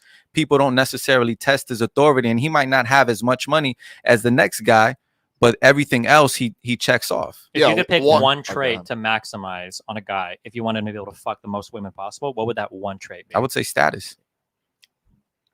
What do you guys think? Yeah, I would say status too. I agree. Status. Yeah. Okay, absolutely wrong. The one trait is game, and it supersedes literally every other possible thing you can supersede. Status, wealth, or whatever. You can look at stats for BMI, height, wealth. None of it correlates ultra heavily with the amount of women that you fuck. It's always the effort you put into it. So if you want to take a guy and you wanted to fuck the most women possible, the one thing you could possibly give him is game. Game. I don't know if numbers? You guys have it. For what? Game and numbers. Numbers what? What do you mean by numbers? As far as effort. 100. Yeah, because you said effort, 100. Let's say if he talks to 100 women with game versus a guy with status talks to 10 women, what do you mean? The guy with game, pound for pound, woman for woman. If you give 100 girls to a guy with status and who doesn't have great game, and 100 girls to a guy with game with no status, the guy with game will destroy the guy with no status every single time. Wouldn't you agree? Wouldn't you agree that a man with status has to have game? Because what is game in your opinion? No. No, Well, no. game now you're using game in a very broad like social sense. Yeah, I'm so using give me game a in a very particular like I pickup understand- artist, Yeah, like, manipulation, I wouldn't say yeah. manipulation, but like I understand how women think. I Uh-huh. understand what they want. I can make myself presentable to a woman or desirable to fuck for one. Like that type of like very particular like pickup artist game. Oh, so like Will the Smith mystery. and Harvey Weinstein both had a high level of status, but their game was Yeah. dog shit. So like the mystery method game, pickup artist kind of game. That's what you It mean? doesn't have to be that exactly. I don't know what mystery method is, but yeah, just any type of game like that. Yeah. Okay. And you said Steve what? Steve I Harvey said and Harvey Weinstein And Will Smith. and who's the first guy I said? Will Smith. You said Will Smith Will and Smith, yeah, I they thought you said both have- Steve Harvey. You said Yeah. you said Harvey Weinstein. Yeah. Will Smith, they both have a high level of status, right? That's pretty much undisputable. Well, Harvey Weinstein now has a high level of status in jail versus but they don't have good game. Their game sucks. It's basically with Harvey, it's being like, okay, just come in, just 2 seconds, please. And then with Will Smith, it's basically just like simping for his wife, right? So yeah, you can have those two things generally are probably correlated, but they're definitely not a causation type of effect. So so what you guys are saying is like a man can have zero status, zero money. Yeah, that's what they're saying. But if he has game, he could still attract a woman. Damn. But what kind of caliber of woman is he attracting though? That's a good question. Well, I can speak because you got like Yeah, you got sorry, your go ahead. Casanovas and then you got your Don Juans, right? Don Juan slept with thousands of girls while Casanova slept with hundreds, but it's like the caliber of women that they're sleeping with. Yeah, Because you can fuck 100 hoes, you know what I'm saying? 100 low caliber women. I would say though, it also depends on where the man has status, you know, because if he just has status, let's say in a place where there's likely not a lot of women, then it'll probably be difficult for him to get laid. Versus if he has, let's say, status as a pickup artist, let's say, or in game or whatever, in some kind of field where it could be even more useful to have status, right? Possibly he has both status and game, and that'll help him get laid even more. Yeah, that's the ideal combination. But I can speak from my own experience. When I was like 24, 25, I had no status and close to no money. I was living in a 12-bedroom house in Koreatown, LA. It was literally in the hood. My place was so ghetto that one day, one of my roommates, male, beat the shit out of another one of my roommates, female, because she literally left the laundry or she moved his laundry. Some like really weird petty shit like that. So horrible place, no status, practically no money. But I was banging a lot of chicks at the time, right? Why was that the case? Well, I was persistent. I was going out and talking to a lot of girls, and I had a high level of game, right? So yeah, like you can have a lot of girls that you sleep with and hook up with, and those girls were not low caliber. Like there was definitely a lot of attractive girls. 2 of them I wound up dating. So yeah, absolutely. I would also say Yeah, as a but- quick addendum to that, like I'm just talking about fucking women. Dating them is going to be slightly different, right? Sure. Like if you have no status, no clout, no money, no Yes, nothing, there you you might be go. able to fuck Sure, women. yeah. that are I'm glad you said that And as too. caliber, I don't mean as attractive. You mean like personality? Yeah, like you know, the kind of woman that it is. Because there's beautiful women out there. You know what I mean? I mean, we can all agree with that. There's beautiful women out there, but no brain, no personality. You know what I'm saying? Yeah. Like it's So you're saying the It's girls different. that fuck these higher status men are smarter? no, I'm not saying So that. what makes a high caliber woman? I think what makes a high caliber woman is a feminine woman, a submissive woman, a woman who's on her purpose, a godly woman, a God-fearing woman, right? A woman with morals, with principles, who just doesn't fuck just to fuck. Aside How from many- the God part, I absolutely had all those things in the girl I wound up dating during that time period. But you dated her. The other ones you just had sex with, correct? Well, right, because I wasn't interested in dating them But those women Because they still were dated. what? because they didn't have the same values as me. They weren't as intelligent as me. They weren't as funny as me. Uh-huh. We didn't vibe as well. We didn't have that connection. Yeah. that So I the had with- caliber of woman to your standards, they weren't met, right? Well, but it's But also that's that's a the- catch-22 question because like he's not going to fuck his way through 15 high caliber women. If he finds a really high caliber woman that he can fuck and he really enjoys, he's probably just going to date that woman, right? So you're not going to like it would be bad if you fucked your way through 100 women that you would be in a relationship with because why wouldn't you have dated one of them or the first one, right? Yeah, but you guys are saying we're just talking about fucking at this point. Sure. Like, I'm yeah, saying you that for can just fuck- fucking. I'm saying that if I I can were to f- send Bill Gates at 35 Mhm. into a club to like pick up women, he might catch a Sure. few gold diggers. If I take, as much as I might disagree with their alleged criminal history, if I take Andrew or Tristan Tate and I throw them into a club and I have a big sign on their head that says these guys have no clout and no money, and I send them into the club, Andrew and Tristan would clean the fuck up. Yeah, every time they sure. would, I mean, but look at the kind of man that you're comparing to the, like Bill Gates, bro. Like he's not.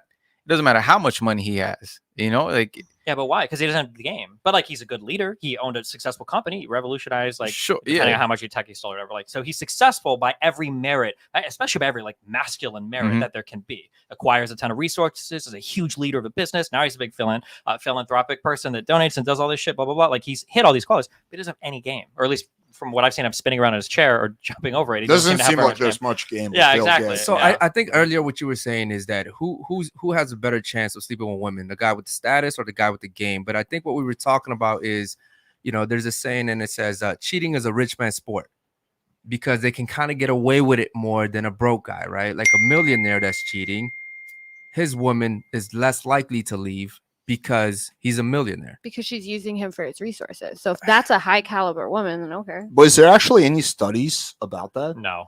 Yeah. I mean, but this is just wait, okay. that rich people cheat more and their wives remain faithful. No. I know it happens in like the celeb world. Rich people are more likely to get away with hold on. infidelity. Do we really need research to know this? This is common sense, right? Like if I was a woman, if I was dating a multimillionaire, chances are I'm gonna stay with him because he has me well off. I don't think that's if true. I was. I don't think come it's just on. not true. You say, oh, come on, but if you're the type of woman that can get with that guy, there's probably other options you have for somebody who's not going to cheat on you all the time, right? And like your lifestyle is only so much better, unless you're literally talking about like the most shameless type of gold diggers, right? Yeah. Like most women aren't going to want to sit there and be in a horrible fucking relationship where their guy is like walking out on them. Yeah. I would almost think the opposite, unless you signed a prenup. The girl signed a prenup when she married that rich guy, which most people don't sign prenups. That's a perfect excuse for her to get divorced and take a big part of his money. I think there's more variables though than just money, right? Because the guy could be a millionaire, but he could be the complete opposite. He could have the same relationship that Destiny has, right? Where it's open on both sides. Which I think there's quite a few like wealthy and like celeb type people in the upper echelons that I think where they all fuck around. I'm pretty sure it came out. Wasn't Bezos and his last wife? Didn't they do that? I think, and yeah. So I think there's a lot of people that do have a lot of weird. But would you guys say that it would be less likely though if he had money, he also had game, he had good dig game, let's say, and she like this was the guy that like she loved. Wouldn't it be harder for her to walk away from this guy, knowing that if she does walk away, she might not necessarily be able to secure the same guy at the same caliber? I think it comes down to her self-respect for herself. Like if you have a woman and their man's cheating on you and you don't give a fuck, I mean, that's on you. You have no self-respect for yourself. And that's like your value. Yeah. And I also think that like when we talk about that, you mentioned the money thing, but there were other things as well. Like there are people that stay in relationships where their partners cheat or there's abuse or whatever, because there are a whole bunch of other good qualities to it. Like, fuck, like this particular thing sucks, but like, do I really want to lose everything else? But if the money is the only thing there, no, I don't think so. I think the agree. biggest thing you said was the good dick game. Yeah. Yeah, that's important. Yeah, I want to go back to what you said though, as far as like you say your own personal experience. You were in Koreatown in California, right? And you having sex with a lot of women, but did you have any other prerequisites in order to attract those women other than status, other than game? Like I'm sure. What do you mean? Like, how was I tracking those girls? Yeah, like were you overweight? Were you in shape? Like I was like 140 pounds. I was skinny. I didn't really have any muscles, but no, I wasn't fat. Had a little bit more hair, a little bit less muscle, I would say. But yeah, I mean, no, I didn't have a YouTube channel. I didn't have any kind of money. I didn't have any kind of status. Literally, the only thing I had going for me was that I was pretty socially savvy and I was persistent. Mm-hmm. Numbers game. Well, not necessarily, because when I was 18, 19, I would also play the numbers game. I would get 0 because my game was horrible. Right? Well, isn't everything a numbers game? I don't understand why we're saying numbers game. Like what like as far as like you were talking to a lot of women, let's say you talked to 100, you attracted 20. Yeah, That's sure. what I'm But asking. then when I was in college, if I talked to 100, I attracted like 0 or Mhm. 1. What was it that you did to develop the game? Because There you was- said at 18 to 20, there was many things. I mean, I had a lot of self-destructive traits. I talked about this on my channel. I would just prematurely in my mind assume the girl wasn't interested in me. I thought that I was unattractive. I didn't know how to build sexual tension. I didn't know how to understand what the woman wanted. So if the girl, for example, made a joke like, just so you know, I'm not having sex with you, I would take that literally and be like, oh, fuck, well, why not? right? So I didn't really understand, social intuition and self-awareness. I didn't really understand how to be confident when talking to women. I didn't understand how to escalate. I mean, there's a million things, but everything ties back to game. Yeah, I could even say, like, even in my experience, because I was I actually studied mystery a little bit, and I got into game when I was about 20 to 21. And the biggest thing that helped me get laid and have more success was owning the room, right? So like the first time I ever walked into the bar, I was just getting associated with everybody that was there, right? Meeting the bouncers, meeting the manager, meeting even the people that were frequently going there, to the point where, if anybody kind of entered the room, let's say it was a hot chick, she was an 8 or a 9, right?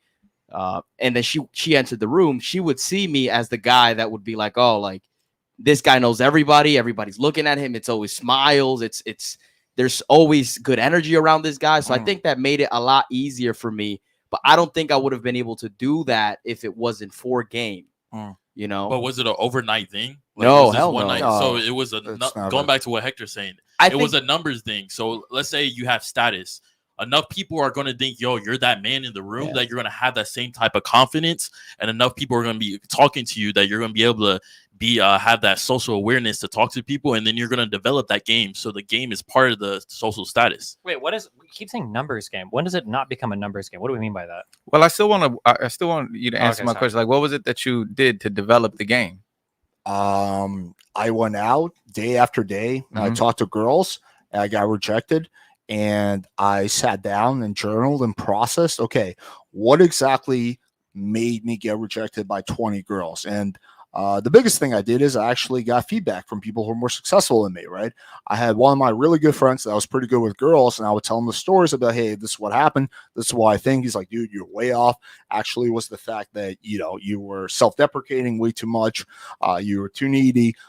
So, yeah, getting feedback from people who are more successful than me, and just being able to process, failure and rejection, which I think is something a lot of people struggle with, and just doing it over and over again until I slowly improved. I mean, you can make the same argument for public speaking, right? The first time I did a public speech, I absolutely fucking sucked. I was super nervous, even though I was pretty good with game at this point, but I was super nervous. I kind of, kind of mumbled a lot and shit. But the more I did it, then the more feedback I got from people who were better at it than me, the more I improved. So same thing. Okay. Do me a favor. Let's bring up the super chats too, real quick. Let's go through them. We'll make it quick. Go ahead. Lord Peachy said, Destiny, I'm an interviewer from New Zealand. I have come to respect your work due to some points you make are missed in the red pill space. I'll be in Miami next year. Can I interview you? It'll be an honor. Maybe email me. Okay. Email him, Lord Peachy. Okay, go ahead and bring the next one up, please. David Joe said, your mother constantly belittles your pregnant wife. Your father threatens to cut you off from the inheritance. If you defend your wife from your mom's criticism, what do you do? Who's this directed towards? This is a general question. Yeah, the majority of the usually, right, the majority of the show gets dictated, through the chat. Like, they'll ask us questions, they'll suggest topics. So once again, your mother constantly belittles your pregnant wife. Your father threatens to cut you off from the inheritance if you defend your wife from your mom's criticism. What do you do? Hypothetical scenario. Man up.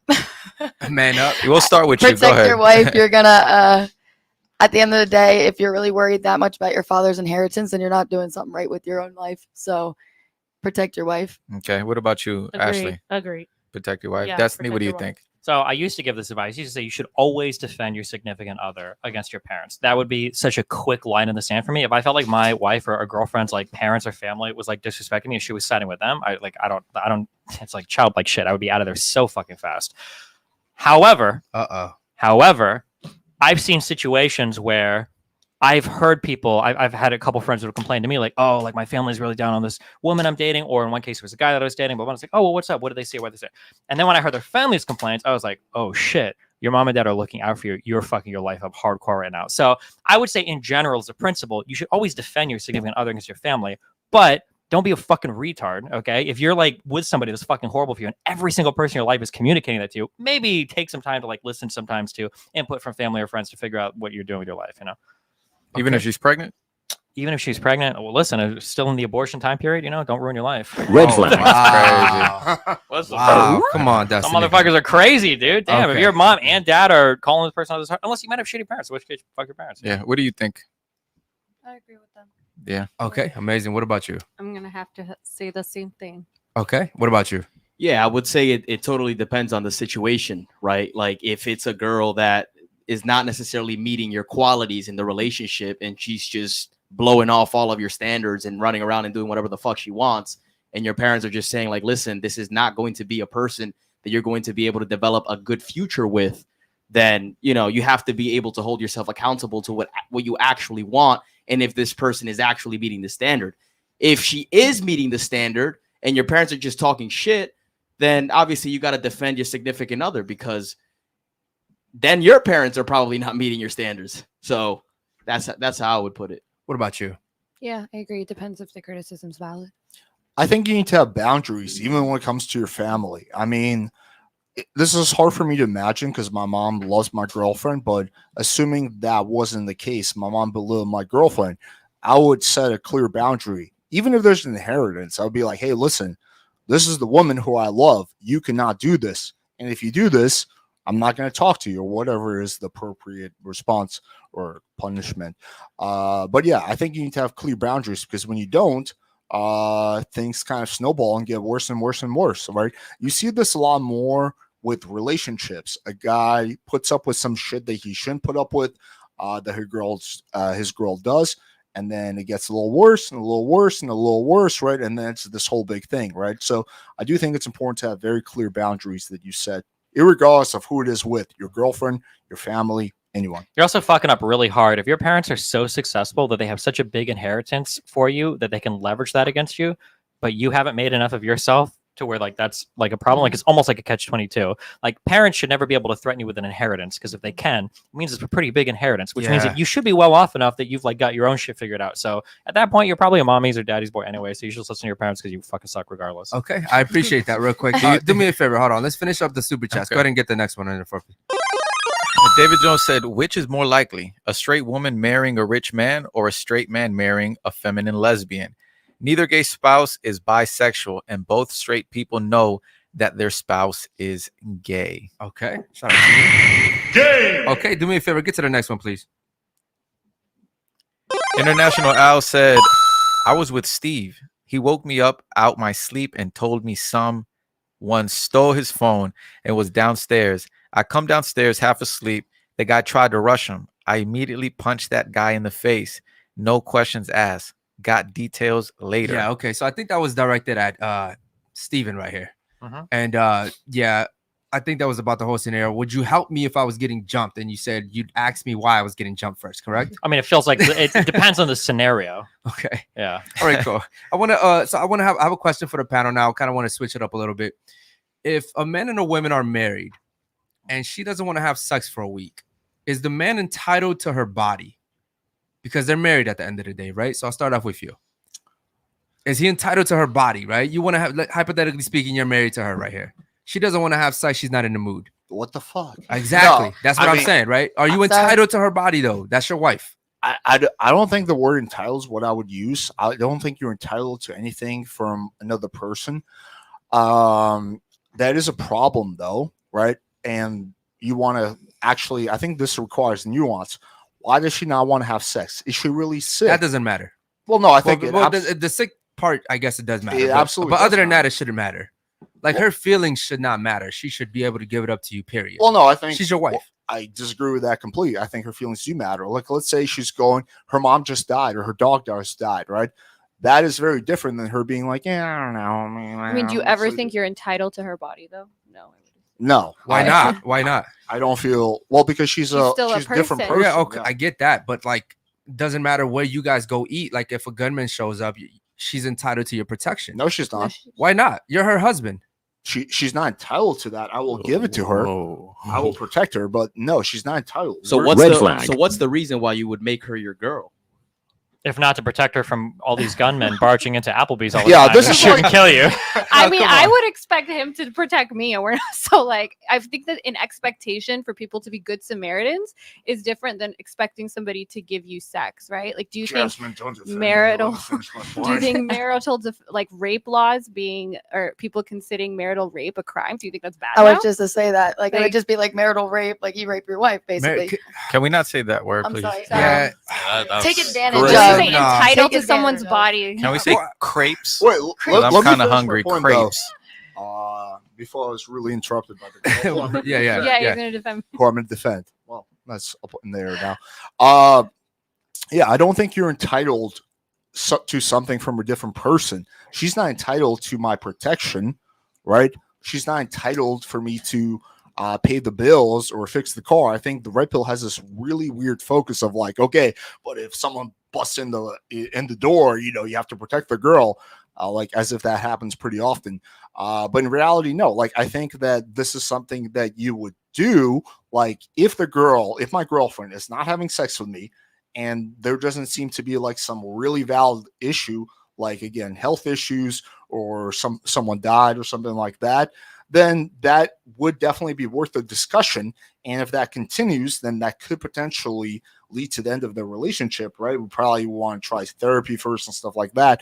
But no, I don't believe I'm like entitled to things that have to do with her body, right? Just like she's not entitled to anything for me. She's not entitled for me to have to pay the bills. There's no entitlement. Unless we have some kind of like ironclad contract where it's like, okay, you fuck me 4 days a week and I pay all the bills. Unless we have a contract, there's no entitlement that happens. Okay. I'm gonna we'll come back to that one. I want to get everybody a chance to answer that. What about you? So no, I don't think so at all. Like there's a just like what you explained earlier, masculinity. To me, masculinity isn't you defend people just when they have sex with you, right? You defend people who are weaker than you. If you see a child drowning, you go defend them. You don't need anything in return. So I think to defend people weaker than you when they're in danger, their life is in danger, and that's equivalent to taking someone's autonomy when it comes to sex is crazy. It's not Yeah, I analogous. mean, of course, right? I agree. Masculinity is defending those weaker than you. But I wanted to ask you, because you said entitled to your protection.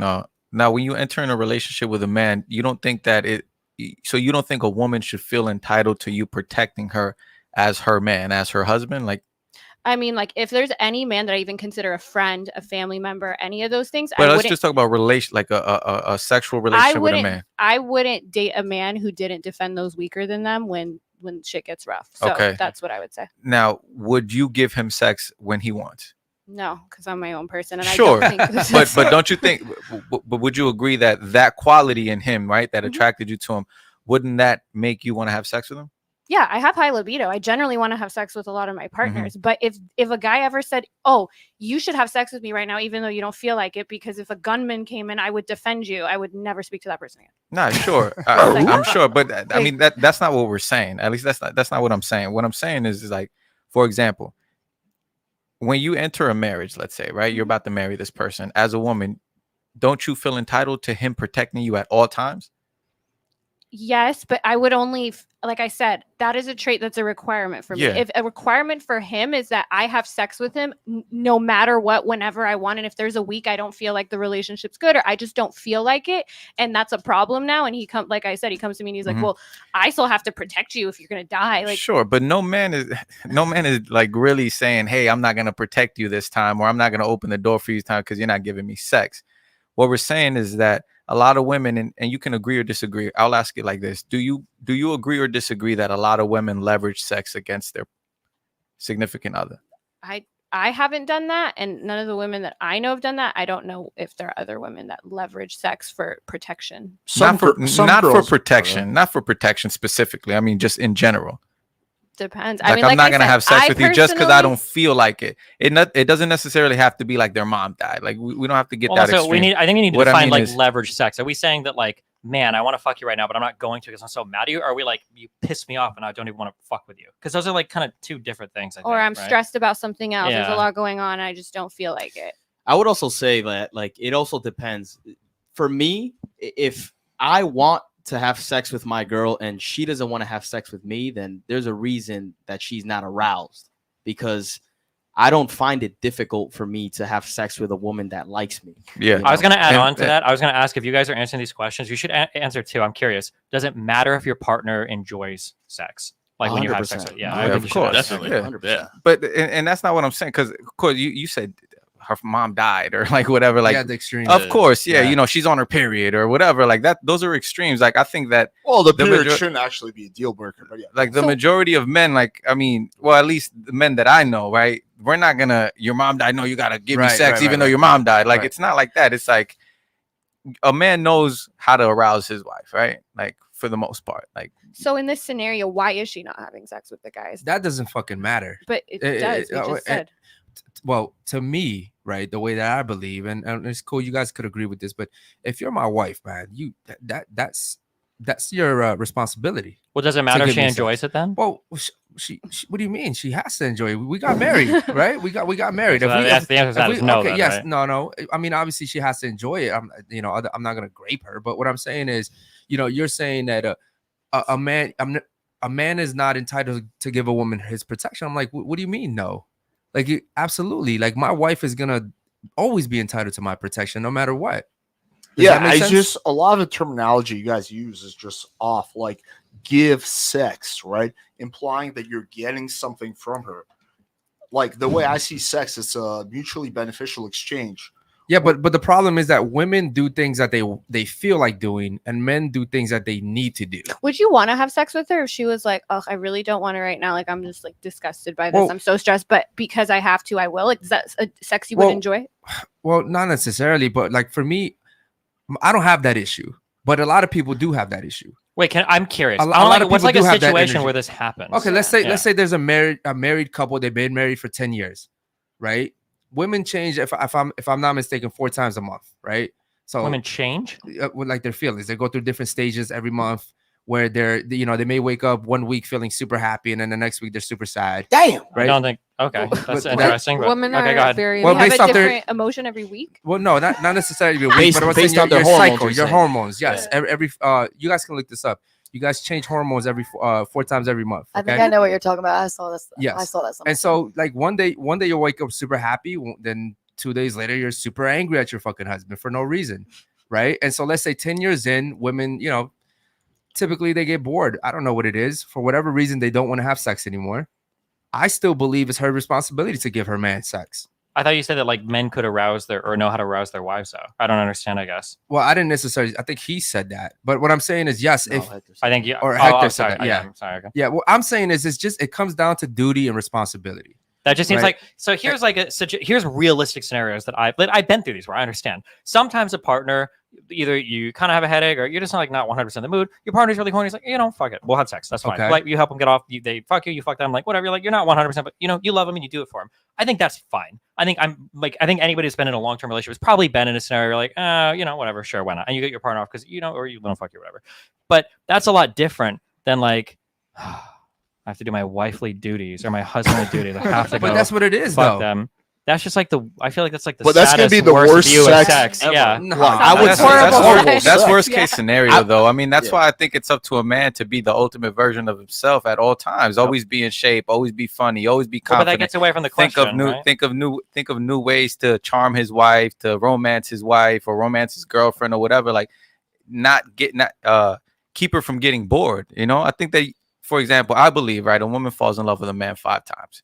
Right? She falls in love with a man, her husband, the father of her children, the grandfather of her grandchildren, and he falls in love with his memory, in my opinion, right? But you have to work for those things. You see what I'm saying? So, I mean, yeah, I guess, I've never had to go through something similar to that, but there are men out there who don't. And I mean, I can agree with this question. This is a valid question. Well, what was it that the man did to, have his wife not want to have sex with him, right?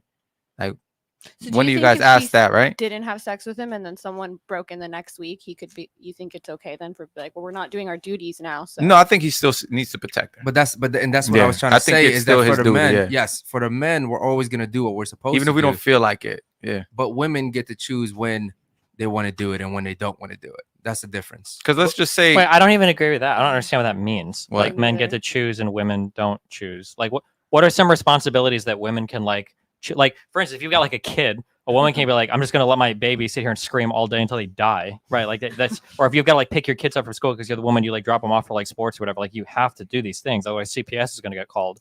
Like, or if you're a man, like there are duties that you could theoretically neglect. If you've got like some level of household chores, or if you're supposed to pick some shit up from the grocery store and you're like, fuck this, I'm not even gonna do it. Or like there are things I feel like both partners, there are things they could neglect and there are things they have to do. You Okay, know? could And we there are all a agree? lot of men that neglect their duties. Yeah. Could we all agree that men want to have sex more than women? No, Do you think that? No. absolutely not. Mm-mm. Every single relationship I've been in, the girl wants to have sex more than me. Yeah, I hate to do the anecdotal thing here because I've heard so many complaints. When I hear about dead bedroom complaints, it's overwhelmingly from the woman's side complaining that, especially once they hit their 30s, they want sex way more than their husbands do. But I don't know. That's anecdotal. I don't know if that ends up being true. But if you read threads and Yeah, everything, it's mine's almost anecdotal always too, like but- the women that are wanting more. Okay. Any ladies here agree with me when I say that it should be a woman's responsibility to give her man sex, her husband sex? Anybody?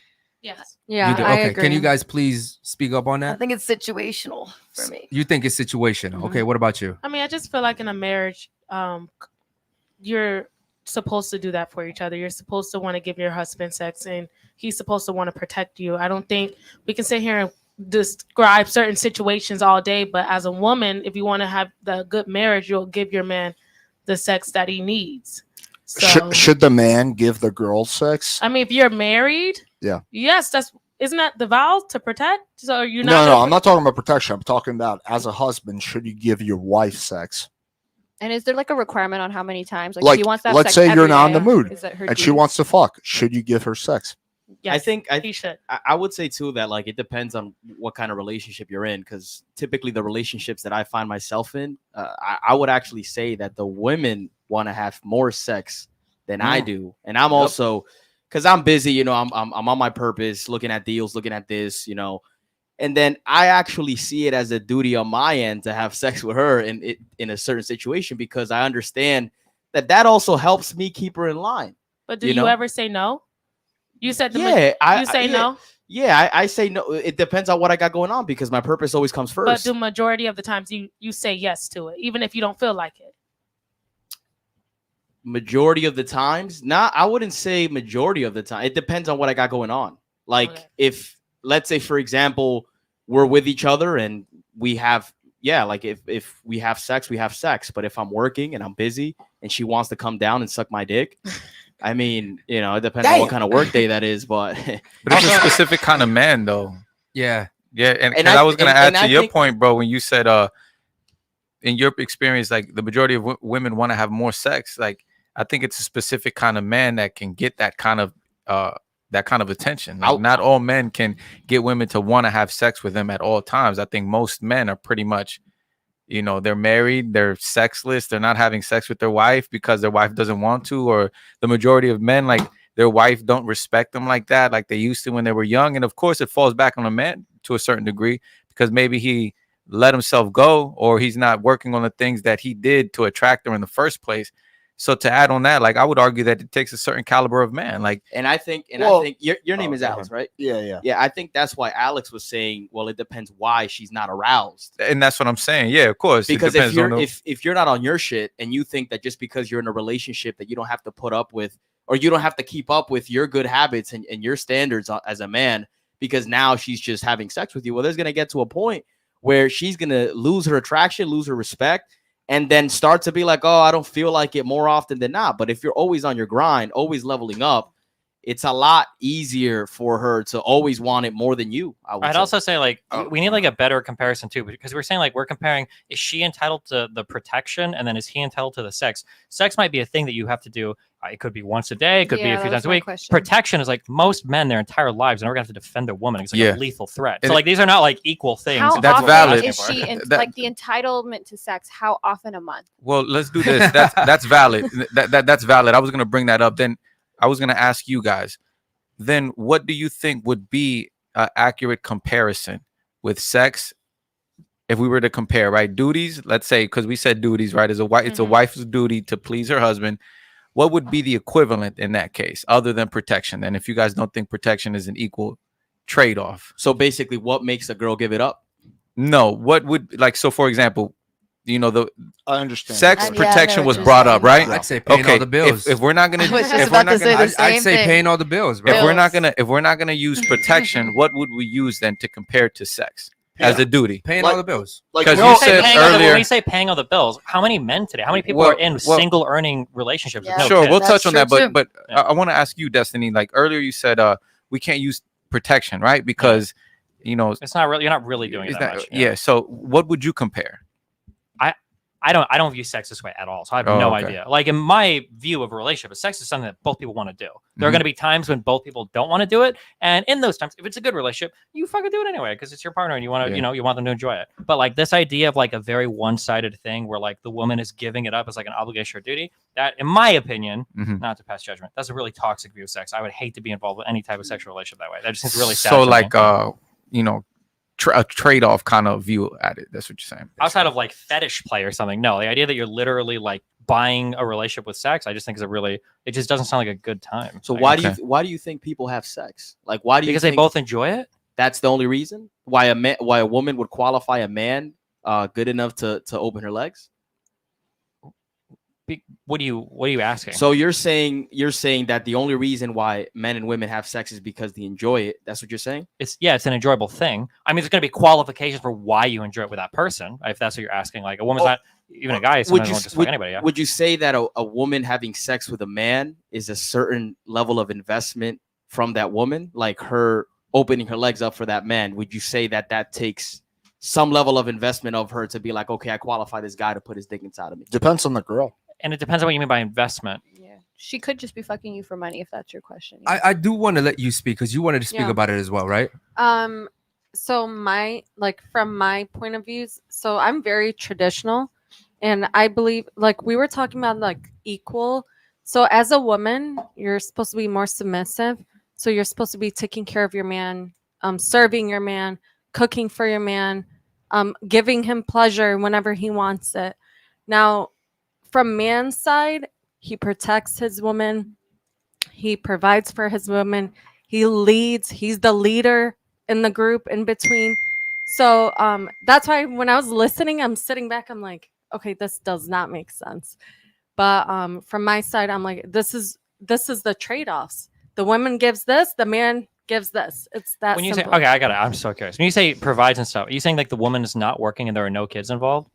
No, it doesn't. So I'm talking about even if the woman's like working, Well, then how is he providing something that the woman's like because trading for? most men, they're providers. Most men, But they if the take care woman of is the woman. working at the same time, Even how if is she's working, maybe she's making a little money. It doesn't matter. But most men are providers. No, most men, they take care of the house bills. I'm You sorry, keep- you but keep saying that's not most- true in the but United I'm States. so- Yeah, you okay, keep well, saying that, that's but, in the United States, but in the Middle Eastern culture, thank God I'm part of that I'm because Persian too. men. Well, I don't know, but you're talking about America, so Well, also I'm in the talking Middle about- East, this is changing as well. It's, Well, it's wait, rapidly so I have a changing. question. Yeah. well, whether it's changing or not, but I go by the traditional ways. The man takes care of his woman. It's that simple. He takes care of the kids. He pays the bills. The woman, she takes, well, when I mean takes care of the kids, as in like financially, the woman takes care of her children. She cooks, cleans, does everything. Now, if the woman wants to work, no problem. Doesn't matter. But majority, the man is taking care of the household. That's why he's the leader. And that's why most relationships work that way. I have So, well, I just as a real quick, most relationships don't work that way. Like today, almost everybody is dual Well, income because households. today everyone's delusional. well, Very. okay, it could be the case that everybody's delusional except for you. Yeah. That is possible. Okay, I'm not going to say it's impossible, but more likely today, especially as costs of like housing and everything increase and everybody's getting more education, it seems like you typically have dual earning households now. Like you have two people working.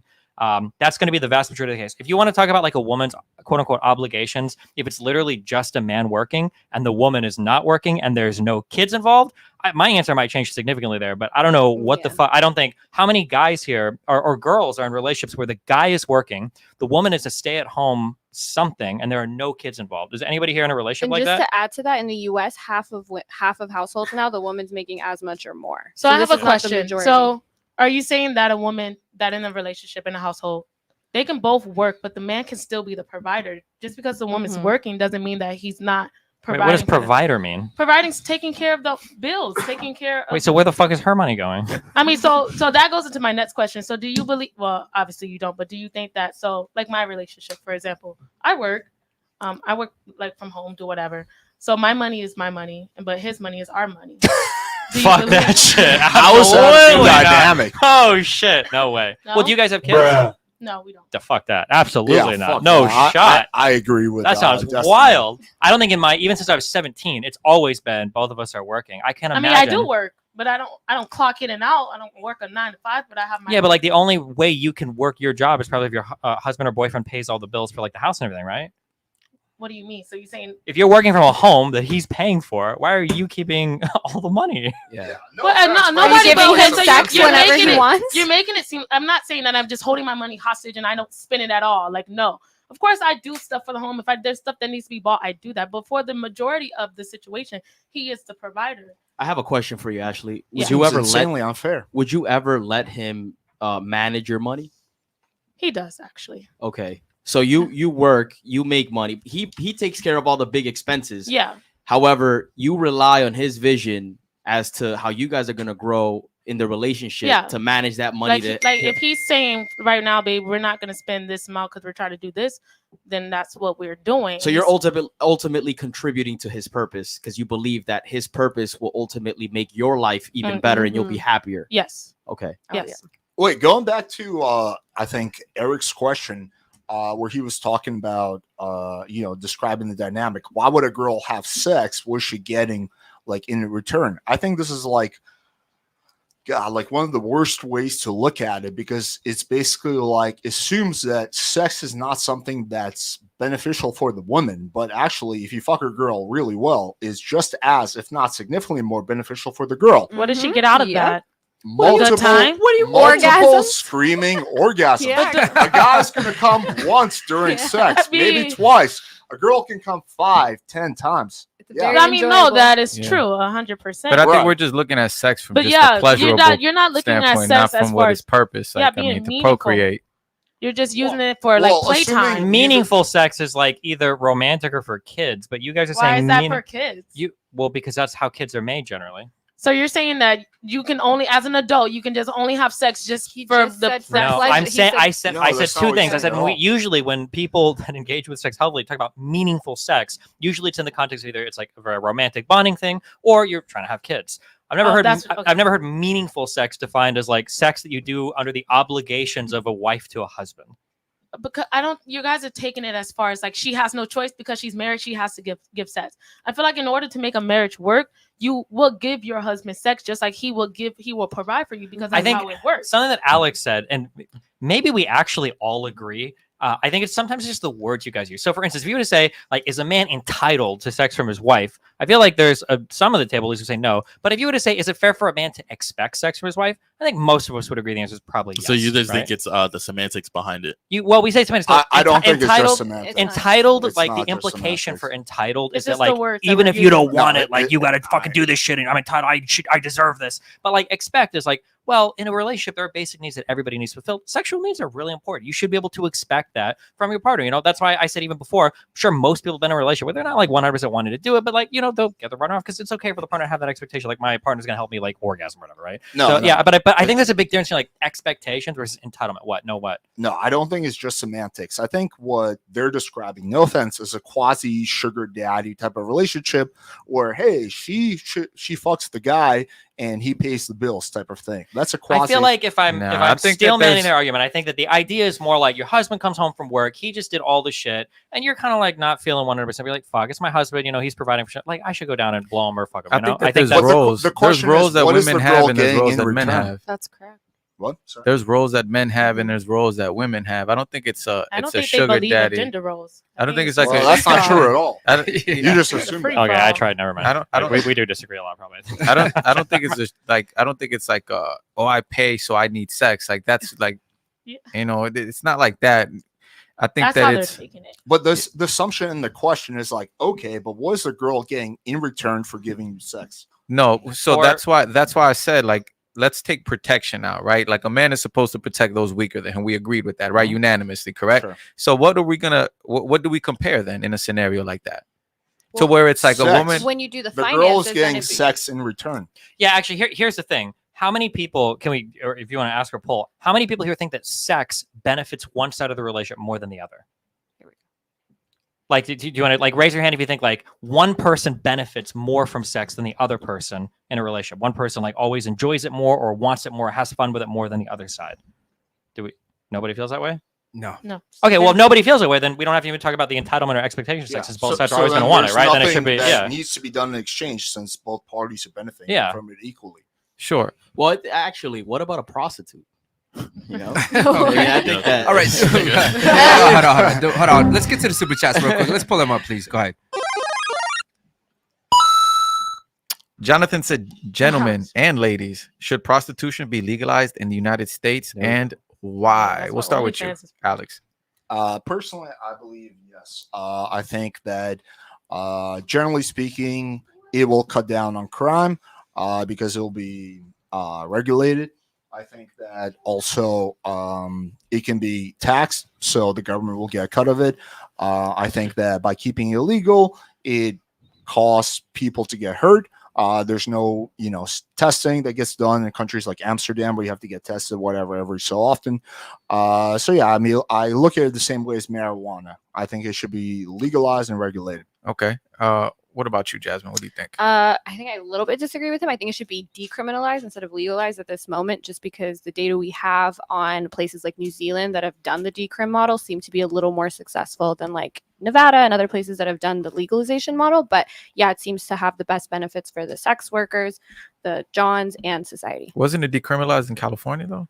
Also, like soliciting, I think. Was You it? don't That go to was jail for really soliciting or recently. something. That was really It recently. just happened, right? Like you don't go to jail for soliciting, you get a ticket, something like I that. heard something about that happening very recently, but it Mhm. was recent enough that it's not like. And plus, California is also doing a lot of other policies Mhm. simultaneously with this, so I don't know if we can single out that one and look at the way we have in New Zealand at least. What do you think, Jose?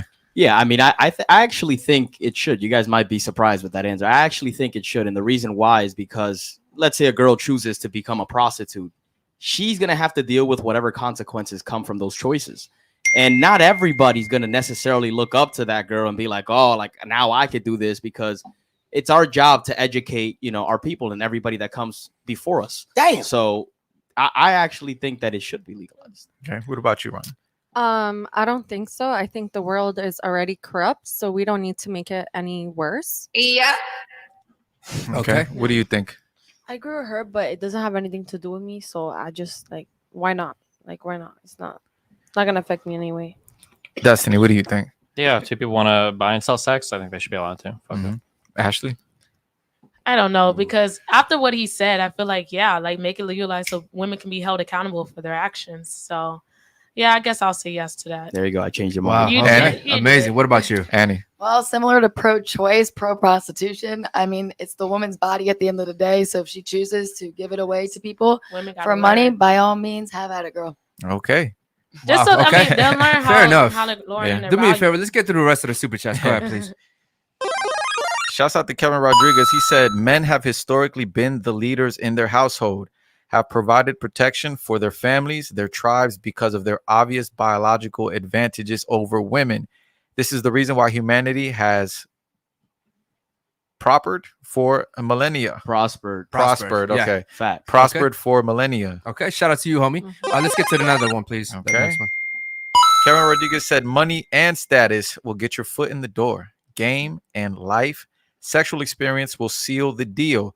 All these traits are hard to find in one man. This is why it's hard for any woman to replace this type of man. All right. Shout out to him. Get to another one. Next one, please. Okay, this was from Repo. He said, who doesn't like a little bit of ketchup on their hot dog? Be a man. What the? Shouts Oh, out to the God. Unfiltered Army and the Wild DGG in the chat. Yeah, I think he was talking about. I know he's talking Yeah, about. he's talking I'm- about the period. Yeah. during- Doctors yeah. against Bro, that. I'm not I'm doing not- that shit, yeah. bro. Yeah. If I was on Yeah. my period, I'm not Yeah. fucking Yeah. around. Listen, Damn, you listen, guys man. get Yo, some so, dope super chat. listen. Yeah. Some men like having sex during periods, man. I'm not, You know, bro. it Like on the first day. Destiny, do you like having sex? Shut that shit up, bitch ass nigga. I almost every girl that I've talked to, like I would say, like 95% get insanely horny on their periods. So if you're able to fuck a woman on her period, that's a huge plus. Okay. So if she wants it, fuck it. As long as you're gonna towel He out. agrees with you. Yeah. Red So he agrees with you. Happy. No, Okay. brujeria. Do me a Oh, favor. no. Let's get to the next one. Please. Go ahead. Brujeria, witchcraft. Kevin Rodriguez said, might just keep doing this all night to keep the brokies in the chat mad. Shout out to Kevin Rodriguez. Shout out to you, bro. Shout out to you, homie. Yeah. Okay. Power him up. Real quick. Okay. Now, earlier you said something that I wanted to touch on: the abortion. Uh-huh. You said if you're within time to have an abortion, you should. I guess you're not pro-life. You're pro-choice, I mean, correct? pro-choice. Up to Pro-choice. a point, yeah. Okay, cool. Is everybody here pro-choice as well? Anybody pro-life at all? You're Pro-life. pro-life. Okay, so everybody kind of slowly. I'm pro-life, No, guys. you Holy shit. asked pro-choice first. That's why. Well, Yeah. because he's pro-choice, So but I I was said, is just- anybody pro-life? So it's just four of us at the table. Yeah. Yeah. Pro-life. Okay, cool. What does pro-life mean? It's situational again Really? for me. Why I'm pro Pro-life? What do you think pro-life means? Like you're against like killing lives, you know, like Okay. abortions. Okay, against abortions. You just answered yourself. Okay, then yeah, I'm pro-life. Okay, amazing. So if you're pro-choice, why? So at the end of the day, if I'm raped, I don't, and if I get pregnant from that, I do not want the government telling me that I'm gonna have to carry this child and give birth to something that's just gonna remind me of the worst day of my life. Do you know the percentage of women that go through abortions However- that have been raped? No, I do not. Is it like You? 0.5%, isn't it? But it's also what he said to a certain extent. Like, Can I add something to that? So when women get graped, it's because they put themselves in situations like that.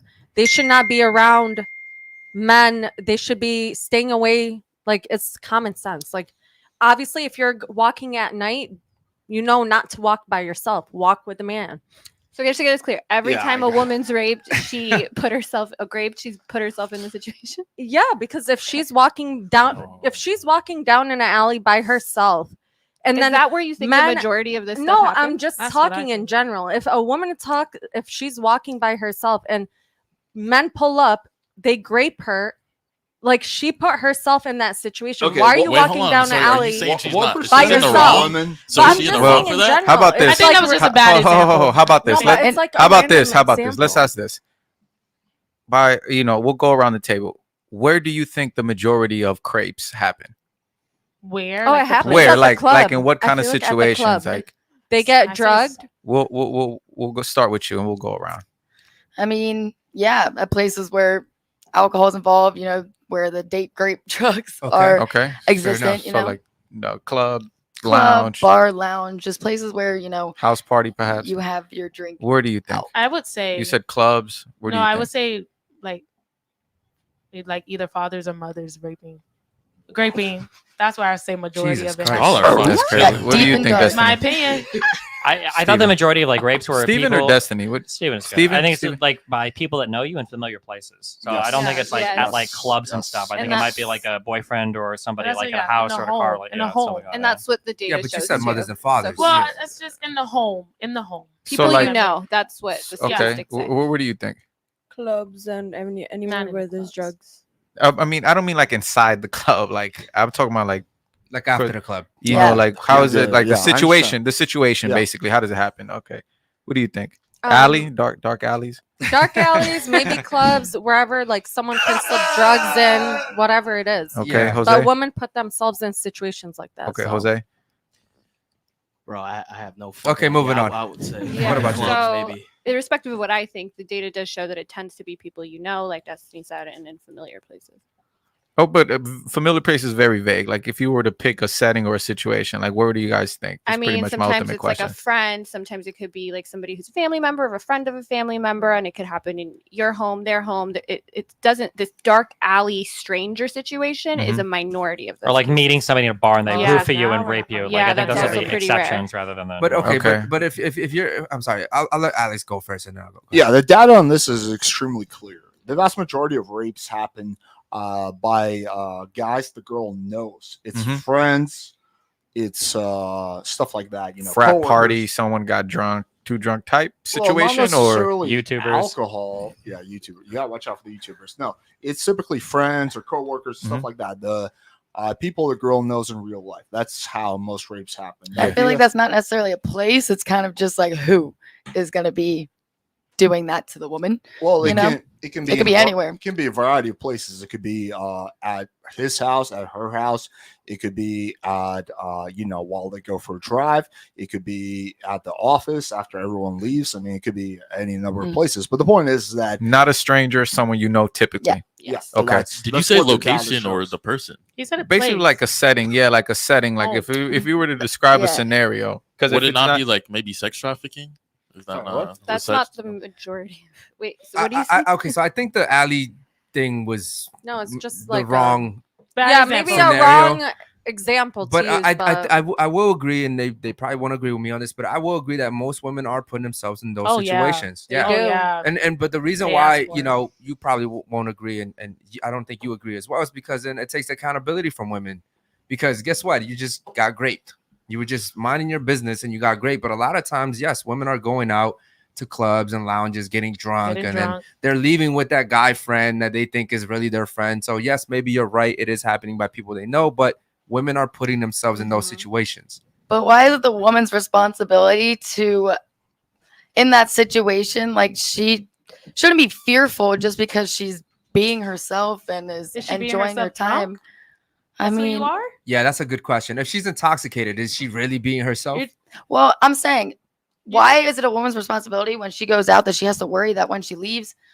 because sadly, it's the world we live I mean, in. it's Like, not a it's like, not a it's just in responsibility. general. Like you should when it's the you world go we out, you live should in. go out and Enter the mic, protect please. yourself. You should protect yourself. You should know that anything could happen. Yeah. Now, if you decide to go out, go to a bar, take 10 shots, knowing you can't handle it, and then something happens, like that was your fault. You should take the I responsibility have a that I question. shouldn't have took Well, those. Also, that many okay, shots. just I on have a a real quick question. thing, we say responsibility and accountability and all these words. There's the problem with this conversation is responsibility implies like two different things. Like there are definitely levels of responsibility that you can have when it comes to getting raped or whatever the fuck, depending on what happens. But people oftentimes ascribe this moral fault with a person that does it. Like you're not like morally responsible for being sexually assaulted. That rests 100% with the person that did it. But I mean, like there might be some responsibility you can have to mitigate the circumstance of the situation. Yeah, but to also lower the idea that like there's no accountability for it, that doesn't make any fucking sense whatsoever. There is accountability. Accountability is you got raped. Like so I don't understand where this idea comes from. Like women don't take accountability for sexual assault. It happened to them. No, Like, but that is the it's- accountability. I think as far as when- what they mean, I think is like accountability for putting yourself in a Well, like, situation for that would instance, lead when I you pulled to. up here, I was like, "Oh, this kind of Yeah. I've never been Yeah. around here. This is kind of like a sketchy place." Right. I like messaged. I was like, "And if I stepped out and then something happened to me, Accountability. is it my fault for coming to this podcast?" Well, I mean, you could have very easily just done Google Map searches. Uh, You know what I mean? yeah. You could have gone through different things to actually be like, hey, this is where I'm gonna be at, instead of just pulling up and saying, hey, I'm here now, and whoop de doo. Same thing with you, right? You go to the club, you take 10 shots, like she says. You're not being responsible. It's called drinking responsibly. I guess right? it comes down to where, like, I know damn well if I just think of it in the situation, if it happened to me, if somebody looked at me and said it was my fault, It's not. It's I your, would no. It's not probably your have fault. some You got. kind of It's not your fault. You got raped. That's great. That's not what we're saying. Crepes, Grapes, French pancakes, crepes. Grape. It's not your fault. You got taken advantage of. It's you, but it's your fault because you put yourself in that situation to where it happened. If you didn't get that drunk, maybe it wouldn't have happened, or maybe it would have. But because you were too drunk to kind of avoid the situation, you said, "Yeah, I'm gonna go with this guy," and you went and got great. But Do you this think is it's all, too do you think that weird do you think that all misconception. men do you think that all men that get sexually assaulted in prison, is it their fault for putting themselves in that situation? Absolutely. Okay. Why not? I mean, you did something to break the law that put you in a position where you had a higher chance of getting raped. Where's, I mean, why you're not? gonna have higher chances. Wait, so in certain you think the men in situations. prison are like, oh my god, like, why did I get raped? No, they don't think like that. They're like, hey, the environment that I'm in. You think they're like chill, they accept like Well, I fuck, went you to know? prison, so you can ask me if you want. But like, I and first of all, rape in prison really doesn't really happen as much as people think it is. Like, there's actually weird gay people in there that like to do that type of stuff, so you don't really have to do it. But what I'm saying is, when you go in there as a man, you're like, yo, this stuff happens here. So I'm not gonna sit here and act like it doesn't happen, and then when it happens, say, "Oh my God, I'm the victim here." Like you put yourself in a position to where that could happen to you. Just like stabbings happen in prison. You can go to prison and get stabbed. Nobody wants to get stabbed, but it happens in there. Well, guess what? You put yourself in a situation where you could get stabbed. I just think that women aren't held accountable. You know, What would accountability look like? I was about saying, to ask "Hey, that I as shouldn't well. have took that many shots. Man, why did I take those shots? Oh my God, why did I let myself get that drunk?" So say they go to that's court. accountability. And then one mic at a time, you guys. then- One mic at a time. And one then mic you at a time. say, "I'm not going to make that decision again because, well, I don't want to get taken advantage of. When I go out, I'm going to be more responsible with the amount of drinks that I'm taking in." Jasmine, you were about to say something. I totally forgot what it was. This Go is ahead. like a weird misconception that's not really based on data, which is like, yeah, you know, the average girl, she's getting raped because she's going out, she's getting too drunk, but that's not actually how Well, most no one of- said the how average most- girl. We're just saying in how general. most right, that could happen, but it's much more likely to happen that she goes over to a guy that she trusts to study with him, and then he grapes her, right? That's much more likely to happen than what the scenario you're describing. So in that situation, like what level of responsibility should she take? It's much more likely, like if any of us hung out with any of you guys after we came here, we're at a podcast, we trusted you, none of us are, I mean, I'm not drunk. That's more likely than the situation where she's taking all these steps to be so irresponsible and then it happens. I think- Hold on, say that again. I don't Say that I again. don't agree with that. What? Yeah, he's I don't like- agree with that. Jasmine, say I don't that agree again. with I said that in a lot of these situations, like it would be like a situation like this, instead of being in a No. dark alley drunk. So or you're something. saying you're more likely to come here Yeah, that doesn't make sense. sober and get grape than you are going out getting drunk and I'll getting actually grape? I'll actually give you a better scenario Wow, okay. on your I'm gonna guys' go get point. drunk. What about let's say if the man leaves let's say to another state because he has some kind of work and she's home, you know, maybe with the kids or whatever, or maybe without the kids, maybe it's just her alone. And then the plumber comes, let's say, and he's never had she's never had a bad situation or whatever with this guy. And you know, it could maybe even be the friend, right, of the man that she's with, but then she gets taken advantage of in that specific situation. Not that it happens on a big scale, but is that what you guys are basically trying to argue, that she would be the victim in that situation?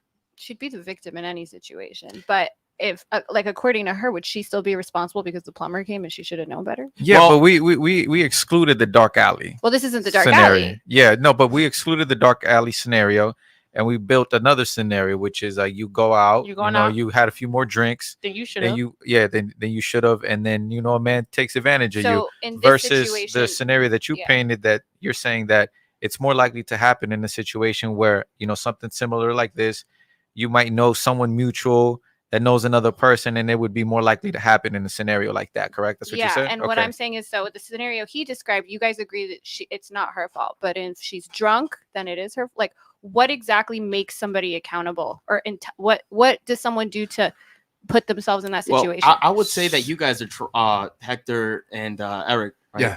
You guys are trying to give constructive criticism to the ladies so that, you know, they're educated and be careful when they go out, right? Not to have too many drinks, not to hang out with too many random dudes, and walk alone at night at late hours, and she's walking in a dark street, let's say, right? Not to use that example, but just saying. And then these guys are walking over. She thinks, oh, well, you know what? I'm not gonna cross the street. I'm just gonna fucking walk up to these guys because they're not gonna do anything. And then something happens.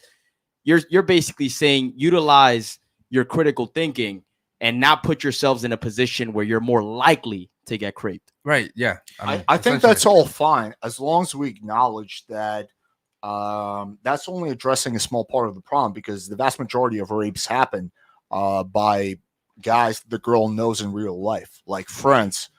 Yeah, if you're trying to, I'm so sorry. If you're trying to like prevent people from like getting like sexually assaulted, I think the best advice to give is usually around like dating norms. Like telling a woman like don't go to a bar and get super wasted, like bad things can happen, is pretty obvious. Most people should know it. I think the advice needs to be more catered around like if you're meeting a new date for the first time, don't have them pick you up. Or if you're with a guy, you go out and you have like a decent time, but you're still not like 100% sure about him, don't go back to his place for drinks. If you are meeting somebody for the first time, don't invite them over to your house like to pick you up. Unless or it's to- me. Right. Yeah. Yeah, like I feel like if you want to help people around like the sexual assault issue, I think it has to be with, like, how do you engage with other people in the beginning of sexual relationships or in like dating standards? Like these are the places where these types of bad sexual encounters are way more likely to happen than the you know, that I don't even, are there fucking dark alleys in Miami or beach? I don't know. I live in Miami Beach. I don't even know where the last time. I feel like guess I saw dark.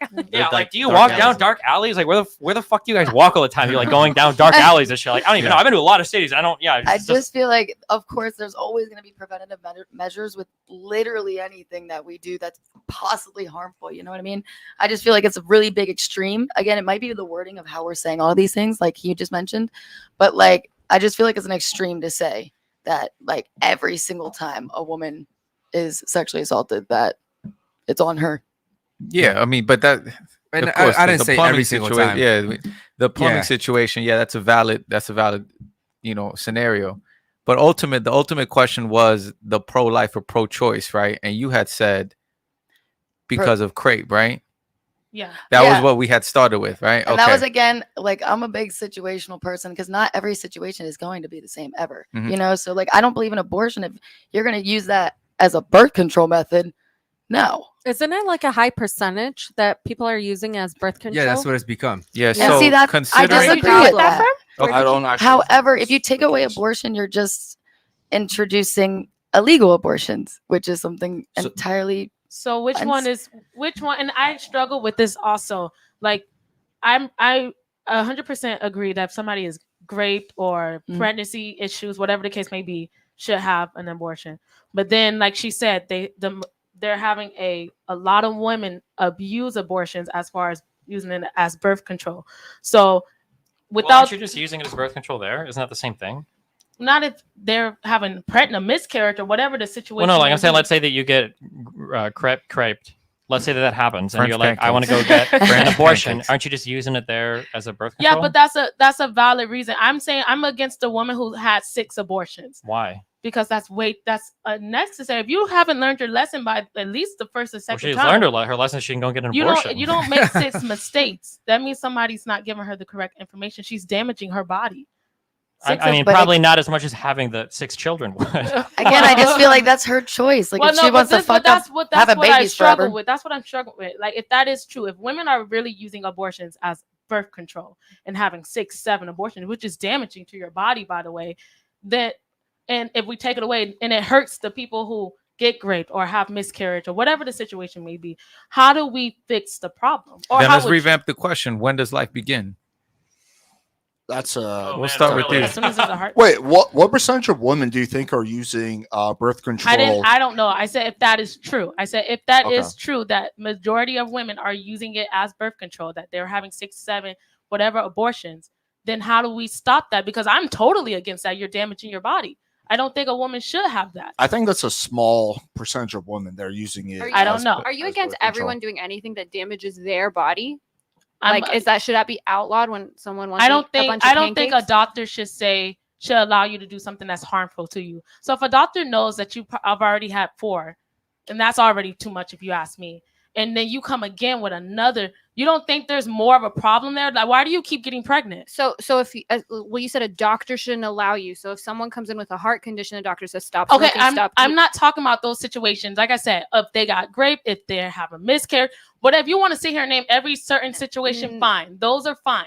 But I'm talking about the people who are abusing it. Yeah, but you said it's because they're damaging their own bodies. They are damaging yeah, their but bodies. my question to you is, why wouldn't you just let people damage their own bodies? Why do you come in with that paternalistic attitude? Like you can't damage your own body, and why do you not apply that to? Or you're killing a child. So I that's we a have different. to- That's a yeah. different. Yeah, reason. that's a different argument. That's why I want to get everybody's perspective on this. So, where do you guys think life begins? Conception or 2 weeks, 3 weeks, 4 weeks, 5 weeks up to Yeah, I don't have like a hard Heartbeat. date, but are we starting? Yeah, we'll start with you. I'll ask you. Yeah. I don't have like a hard exact number, but I think around 3 or 4 months, which is generally speaking when most medical experts say that sentience begins. That's when the baby starts to kind of feel and notice things. So I would say around 3 or 4 months. I think Roe versus Wade kind of hit the nail on the head. They put it around 3 months. I think that's pretty fair to me. So Because there's only 21 states that it's illegal, correct? Right? 21 red states. Is that it? I don't know exactly how many states. I think it's illegal. 21. So you said 3 months. 3 to 4 months, I think is fair. So that's like 12 weeks.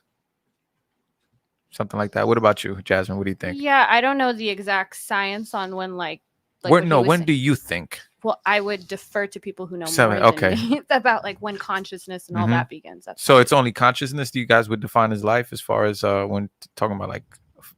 I think that's a good place. Yeah. What about you? I would say once she's pregnant. Conception. Yeah, Yeah. I would say that at that point it's just accountability. Mhm. In my opinion. What about morning after pill? Do you think those should be illegal? I would say yeah. Illegal. Yeah. That's a tough question. Yeah. Okay. What about you, Runner? I would say heartbeat. Heartbeat. Yeah. What stage do you think that starts? I honestly don't know. That's what I don't know. Okay. Like, I don't know the I think it's like stages. around 13 weeks. I think it's around 4 or 5 months. What do you think? I was gonna say when the heart beats. Okay, Yeah. that's Steve, 16 to 20 weeks. 16. Okay, all right. Heartbeat. Heartbeat. Heartbeat. Okay. It says only real quick, guys. It says only 22 days after conception, or 5 weeks. That's when the heartbeat starts. Oh snap! Okay. 22 days, less than That's a month. crazy. Okay. Yeah. less than a 22 days is when heartbeat spot starts. I don't believe that. When does the Well, brain develop? Because that would be my I'm second. pretty sure I point, could be wrong, too. but I think heartbeat is like brainstem function. That's like Okay. a very basic, easy, like no prefrontal. So those types of functions are probably starting very early. Okay. Heartbeat. Next Okay. question: is sperm alive? Okay. Anybody want to take this one? Yeah. She looks like she wants to Is take sperm alive? Yeah. I mean, it has to swim, So, is that so a I'd yes or a assume no? it has some sort of life in it. Okay. What about you, Ashley? I mean, I guess I don't know the answer to that. I don't. I mean, yeah, like she said, it has to swim, so I guess it's alive. I'm not sure. All right. Destiny, you think sperm is alive? Yeah, semen obviously, yeah, it's Yeah. alive, but it's not a human life. But it's alive. Sure, but it's a life, correct? it's alive, some kind of life. Oh, you said Okay. is it a life or Is is it a life? alive? Is it alive? alive? Yeah. Okay. Yeah. Yeah. Yeah. Yes or no? Yes That's or a no? great question. Yes or no? Yeah. My sperm is. Okay. Yeah. Reason why I ask is because if sperm is alive, right? Wouldn't that mean that the moment that it touches a woman's egg cell, like when a woman enters a woman's egg cell, that's Plants are alive too, though. Cockroaches are alive. Yeah. This is Mice are alive. sure? And do you think it's cool to just go around killing mice? Well, if they're infesting your house, absolutely. Yeah. I mean, are you just gonna let them like fucking take over your basement? Yeah, sure, but are we really? We can't compare mice to we A can't compare potential human humans to sperm. the potential either, I human. would Yeah, say. but still, it starts with the sperm, though. So who do you think carries life? Do you think women carry life or men carry life? Woman. I mean, I guess physically, yeah, women. Mm-hmm. I'd say men. Physically, women, but men started. Women. Obviously. When you say carry life, do you mean like the fetus, or what life are we talking about? So we just said that sperm is alive, right? yeah, but like your heart is alive, your liver is alive, like your kidneys are alive. Hopefully, Yeah, but it needs other things to function, correct? everything in your body needs The other same things thing to with the function, right? fetus. Yeah. If you take a 8-week fetus out of the body, it will die. Yeah, but does that disqualify it from being life? Well, it really just Because you depends can't on compare a fetus how to an you- organ, though. He just did. You take them both out of the body, they both Yeah, die. they That's a both valid die. comparison. right? Yeah, but like really, You if, can't die if you're not alive. Your liver can die, though, right? Your heart can die. Mhm. Your brain can die. If you take it outside the body, absolutely. okay, so I'm assuming you guys are all pro-choice. Didn't we all say like Yeah, 20 yeah, weeks we or said- we 15 said- we weeks said or 20 3 weeks. months? Yeah. Yeah. Okay, even though you said heartbeat, right? Mhm. And you guys said you guys said Consciousness. consciousness. Yeah, but you said same heartbeat. thing. No, I said It's similar. consciousness. Yeah. You said consciousness or heartbeat? Consciousness, of course. Oh, okay. Okay. All right. Let's Yeah. change the topic to something a little bit more fun, I guess. Wait, can I ask a really quick question? Yeah, for go ahead, the brother. People who are pro-choice. Yeah. I mean, sorry, pro-life. How do you feel about universal health care? I'm sorry. That was for people that are pro-life, correct? Uh-huh. Okay. You were pro-life, Con. Universal health care. Yeah. Elaborate. Like, Do you think the U.S. government should pass universal health care because over 50,000 people every single year in the United States die from a lack of health care? so you're saying if somebody wanted to get an abortion, would the universal life or health be able to pay for it? Is that what you're saying? No, I'm not tying those at all together. I'm just talking about, do you think, like, if your argument is pro-life, you're saying, hey, like, well, those babies, those fetuses are going to turn to babies and their lives matter. So I'm asking is, do you think because 50,000 people die every single year from lack of healthcare that we should have universal healthcare?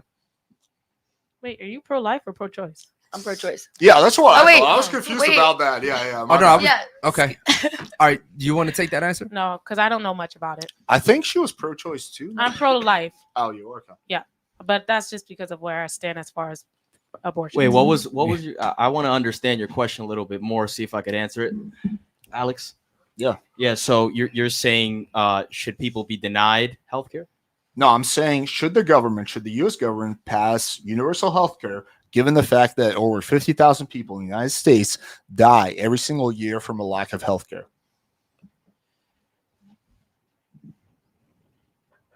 I'm not gonna lie, 50,000 is not a large number for They should like have life all of insurance. America, which is you heard me? maybe I'm not fucked sure. up, but I'm just saying that 50,000 You is said like 50,000 people are dying every day. You said 50, Every day a or year? year? You A said year. Every year, From the 50,000 lack people of are dying from the lack of healthcare. over healthcare? 50,000 people in the United States die from because the lack of because they healthcare. can't afford health. Because they can't afford healthcare. So and you- universal healthcare would prevent that in Yes. larger numbers, right? Yeah, in theory. Yes. Well, I would say too, like there are a lot of other variables that also contribute to that issue, right? Like even with the food that we eat, right? the lack of- Possibly that could contribute to the reason why people are dying.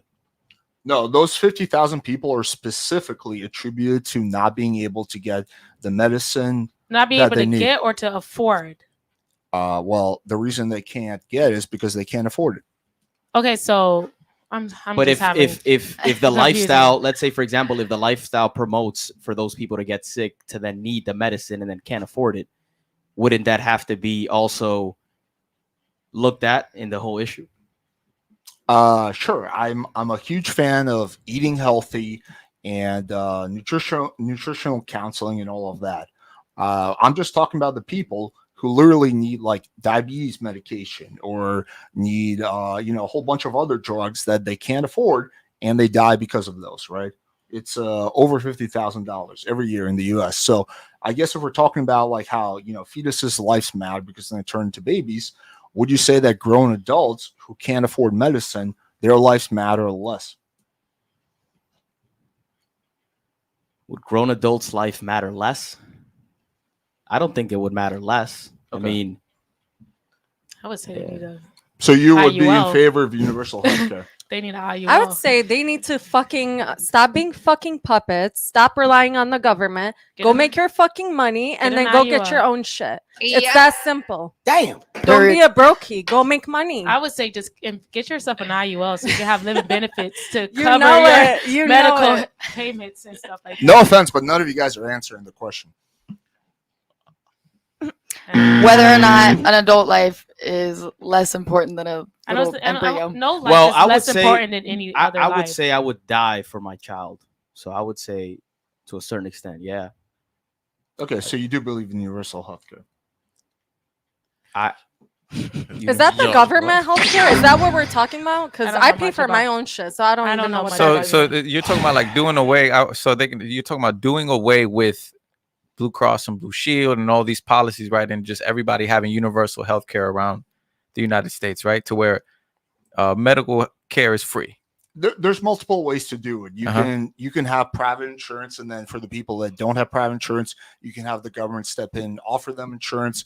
I'm not like saying one method is better than another. Medicaid. Isn't Medicaid Yeah, already it's doing Medicaid. that? So Right, Medicaid, but only basically. not everyone can qualify for Medicaid. You have to be poor.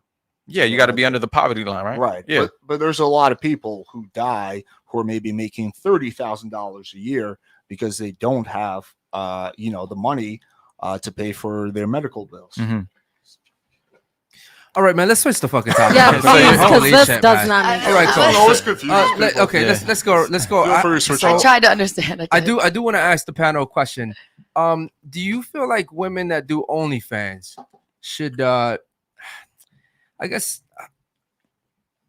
women that do OnlyFans, should they also kind of feel like they can get married to a, I don't know, like a respectable guy opposed to a woman that doesn't have OnlyFans? One Should- more time. Should they feel like they deserve to get a respectable Yeah, so like guy? let's say you do OnlyFans, right? And you have 10,000 subscribers, and everybody has seen your insides and your outsides. Damn. Should you also feel like you can have a respectable man that would be willing to marry you opposed to a woman that hasn't done any of that? Oh, I see what you're saying. So like if she did this on the side, is she still doing it? maybe Okay. not. Whatever it is, we all have a past. And I mean, at the end of the day, again, I'm not really a judgmental person. I'm open-minded. I judge things on what I'm being presented with. Now, if I was a guy and I met a girl and she had videos of her like that out there, Red flag. I probably wouldn't go down that hole. Now, not Okay. that she doesn't deserve a respectable man. I just wouldn't be that person. Okay. What about you? I mean, I don't think she should feel like she deserved that man. It's definitely going to be harder. But no, I mean, she doesn't deserve anything. That's just what I think, if that makes sense. Yeah. Should it disqualify her from attracting a man? I like mean, like, yes, because you're putting yourself out there. And I mean, personal opinion, like I wouldn't put myself out there if I don't want my husband to see me, to know that I have myself out there to the world like that. I think that's something that's just for your husband or just for your home. So yes, it does disqualify her from getting a respectable man. What about you, Steve? I mean, it depends on the type of person you're looking for. Like, there are going to be certain things that disqualify you from certain people, and other people aren't going to give a fuck. So I don't know. It's hard to like. You're probably not going to find a God-fearing Christian man in church that's going to be with you if you've What do you mean by respectable? Yeah. Well, so by respectable, I mean a guy that has everything going for himself. I consider everybody, even Destiny. Is that what you would say? Nice. Yeah, well, the reason why I say even you is because I've never met, and I'll probably talk to you after the show about this, because I've never met a man that has come on here and said, hey, I'm okay with my wife sleeping around, and then I'm also cool with like sleeping around with men. So I would say even you though. Yeah. So I personally, the way I look at it is, if a woman does OnlyFans, if my boy here was able to see her for $4.99, I don't feel like she's a respectable woman. I don't feel like she deserves a good guy. I feel like she should settle for whoever ends up dating her. And same thing with single mothers. Single mothers, especially if you have like 2-3 baby daddies, yeah, you basically have to settle for the lowest type of man that you can find. Like Donovan Sharp. What if it was $39.99? So basically, okay, that's a good question. Still, same thing though. Oh, so basically, like, should a woman's sexual past disqualify her from attaining a husband? Basically, not necessarily that. I'm just saying the fact that because you can have OnlyFans, have 0 bodies, but everybody's seeing your stuff. Yeah. Right. So what I mean is, in general, like, I feel like if you have an OnlyFans as a woman, you should be disqualified for. I think disqualified for a man like you, for sure. But like, I do OnlyFans, and I wouldn't be interested in you. You wouldn't be interested in me. So we just wouldn't be compatible. Well, what does that mean? A guy like him? Like, he has more traditional values. A lot of the stuff he said, our values don't align. So I probably wouldn't be interested in him, and he definitely wouldn't be interested in me. So, wait, hold on. So you do OnlyFans, and this is your man? No. Okay, we cool. like literally just met. Okay. First time meeting. Okay, cool. He would just protect me. I'm assuming in because earlier in a you said battle. something, and only if it's a midget. Yeah. Okay. Yeah. Okay. So are you in a relationship though? No. You're not. Okay. What would be the values that would align you with a man? So someone who doesn't put too much like for instance, I generally date like liberal people. I'm pretty liberal, and we don't have the same views around modesty or sexual purity that like I'm seeing some of you guys have. So I was never interested in men like you, even before I did OnlyFans. Like 2 years ago, I didn't have any social media. I was the lawyer. Like, I just was, and I would never at that point even be with guys like you. So when I started doing OnlyFans, it didn't actually change my dating prospects, because my dating prospects even before wouldn't have an issue with a girl doing OnlyFans. Would you consider yourself more of the kind of woman that wants to make her own money, wants to make her own decisions, maybe even wants to lead the man? Or would you say that you would prefer to be taken care of and for a man to make those decisions for you?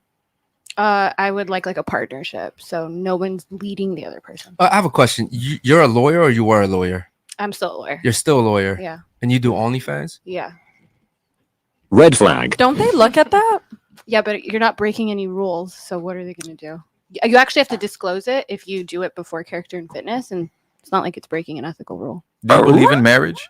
What? Do you believe in marriage? Like, would you marry? Would you guys sign a contract? Or how would that work? I personally don't believe in like lifelong commitments to somebody. Like I'm going to be with you till you die. Like I think that's weird. But I believe in like long-term relationships. Yeah, because you said partnership, and that's why I asked. Well, she said partnership because it was in regards to is the man or the woman leading. I think that was the response to that. Yeah. Oh, I thought like business. I'm like partnership just sounds business. Like, oh, we're in it because it's a business. Yeah, that's not a relationship. Yeah, no. Well, it's. Sorry. I think she's just saying There's like, no such equal thing on as a both relationship that like sides. where like the one person leads either. Like everything in a healthy relationship is like both people communicating with each other. I'll ask this question. If somebody wants to give me an example, I'm so curious. I've never heard in my life. Can you give an example that doesn't involve AK-47 swords or knives, where the man is leading and the woman is following, like in a relationship? God, Christ, man, woman, child. That's not a slogan. Like, give me like a scenario or an slogan? example. No, that's not a slogan. Give me like a scenario where like a man is like the leader in a relationship, where it's not like a partnership. I don't know what I want to eat. Grilled quesadilla, grilled chicken quesadilla. That's leading. I mean, a man can lead and a woman still has her opinion. Doesn't mean she doesn't have an opinion or has any say just because her man is leading her. I guess like in every and real quick before I speak, I'll invite one more time because even though I've heard this repeated all the time, men should lead, men should, I've never gotten a single example in my entire life from anybody that said that on how a man leads in a relationship. So if anybody has an example of like this is an example of a man leading in a relationship, Like making decisions, no? Yeah. like what decision? So like Where to go? We're not where to gonna go to cut. eat? We're not gonna cut No, not my where to go son's. eat. We're not gonna cut my son's hair this way, because I'm the father and I know how a boy should look like. So I don't care if you think he'll look cute with his hair dyed. We're not dyeing his hair and growing it out. We're gonna have him with a fade, and we're gonna keep his natural hair color. So do you think in most relationships when like the children are involved, do you think that it's common that there's like overriding decisions here, or do you think there's always like a discussion and like a compromise? I think that there should always be a discussion, come to an understanding. But typically in a relationship, I believe that a man should lead his family. Yes. Right. Well, I believe that when you're it comes repeating to it, yeah, but yeah, I you believe say a that man So- leads, but like okay, leads and how, I'm about to say, I believe that, for example, sometimes typically women live their life by way of their emotions, right? Can we agree on that? No, you don't think so? You don't think As much women as are men do. I think everybody's emotional. yeah, I mean, men can be emotional, yeah, but wouldn't you agree that when a man is a bit more stoic, he's a bit more on his purpose compared to a man who's more emotional? I think when a woman is more stoic, I think she's more on her purpose than when she's more emotional. Well, I would actually have a question for the girls here. I mean, I probably know your answer already, but everybody, I mean, you could answer too. What about, let's say, for example, a man that you're interested in, right? A man that you like, a man that you deem that's attractive and you want to be in a relationship with. Would you rather rely more on his decision making when it comes to difficult decisions? Or would you rather take the lead and be the one to make the difficult decisions in the relationship? Well, also before you ask that, what is an example of a difficult decision? Like, is he choosing your college major? No, I would say, let's say, for example, moving to a different country or moving to a different state, and then leaving everything behind. So then, the question here: would you trust a guy you're dating to just move you to another country that you don't want to move to, but you would just trust in his decision to do it? Then, yeah, she would leave all her friends behind, but she believes in his purpose and on his mission, that she's willing to accept his decision and accepting to bet on what he's got in mind. Yeah, you know my answer now. What about you guys? I mean, if this is a guy that I'm planning on a future with, yes. If he says, babe, like, I'm going to do this, I want you to do this with me. This is why we're doing it. This is how we're going to do it. And this is what he want, I will do it. But that's me. For me, I feel like it'd be a discussion. Right, like Hector always said, there's always going to be a discussion. Yeah, there's always a discussion. So what you're saying is, like, would I go if he looked at me and said, like, I'm gonna move to a country? Let's say, I mean, you even had certain things going on here. However, this was a big opportunity for him. And you guys were going back and forth. I don't know. Maybe I should, maybe I shouldn't. But then he's like, I'm going to do this no matter what. I mean, he's my man's. Yeah. I'm going to follow him at some point, because I would hope that if it was in opposite roles, he would support if I had a huge opportunity. Yeah, I would say, because when you talk about like job opportunity, what if, let's say you're a man and a woman, let's say that you both work, you earn a little bit more than your girlfriend or wife. Let's say that she got a job opportunity where she could like 5x her earnings. Are you following her as the man? Does that mean that the woman has become the leader there because you decide that like it's probably better for both of us if we go and follow this career path for you? No, I wouldn't necessarily think so. You know, I was- I would say it also depends on the situation. However, just to go from the angle of the question that was asked originally, I think that I just wanted to see what the girls would answer on that. I mean, I just feel like leading can be in different ways. So let's say his example. I have the job, I got the offer, and we need to move.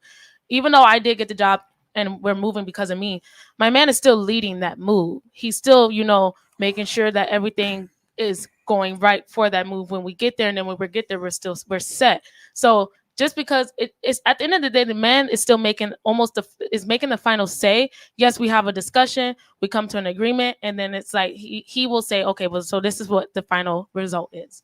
Now, let me ask you something. Actually, what if? Because I actually like the question Destiny just asked. What if he didn't want to leave because perhaps his family, like let's say his parents, they were sick or whatever, and he wanted to take care of them, and he knew that moving would make that difficult. Would you stay, even though you had that job opportunity? If the family is sick, Yeah. I would say that. Or if he just wanted to be close to his parents because then he's we'll taking bring care them of- with us, or maybe that's something. What if that's not an option? Like, would you leave him and say, "Oh, that's your problem," or would you choose to I stick don't by know. his side? I don't have the answer to that question. I don't know. So you don't think that a man leads in a relationship? You think that it's an equal partnership? I don't think I've never in my life heard even with children. No, definitely not with children. No, of course No. not. Because the woman is typically the one, like you mentioned, the haircut. Dad's usually not taking the kids to get a haircut. Usually that's mom doing it, right? Mom is the one that's taking them to extracurriculars, picking them up from taking them to school, or doing the things like related to maintenance. But I'm talking around about the type of haircut.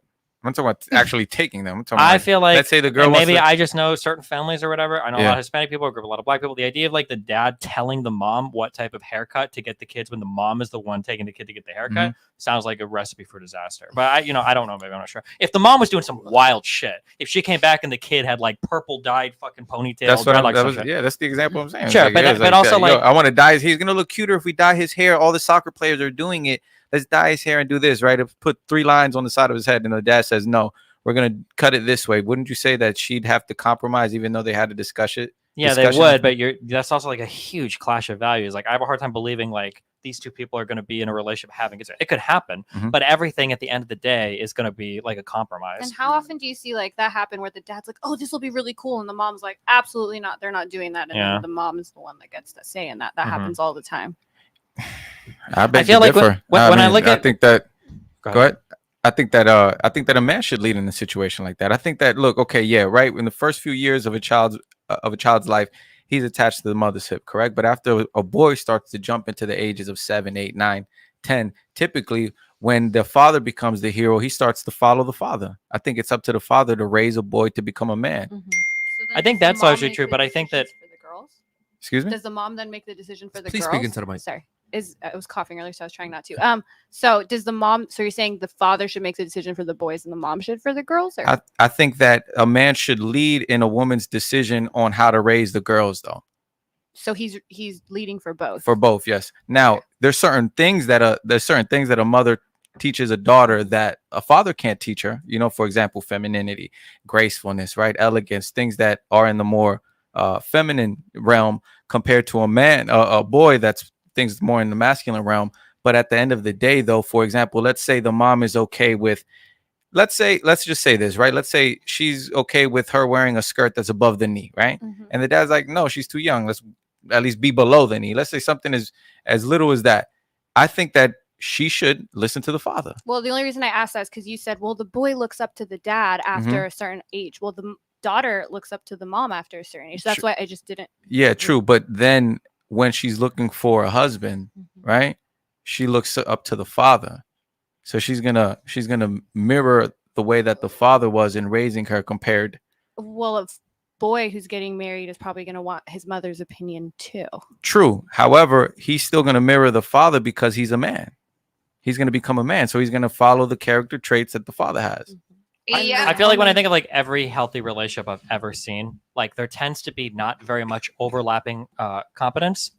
People tend to make up for other people's shortfalls, and then that's how most decisions are made. Like I understand this. It's always like kind of romanticized it, like the man is leading, but the reality is usually the types of decisions that the man is making are a lot different than the types of the decisions that the women are making, and there's not like a lot of leadership going on. It's just that some of the big roles are usually because of like who's working and who's earning most of the money, the men end up making. So like a man might make a decision about like we need to move here, but it's not really him like leading or making the decisions because that's where his job is, and if the woman's not working or earns significantly less, she's going to follow the guy. But in the areas of her competency, like if I get a new apartment, I'm not dictating it all to my wife, to Melina, like this is how we're going to decorate the apartment. I don't know fuck all about decorating. Okay, that's 100% on her, right?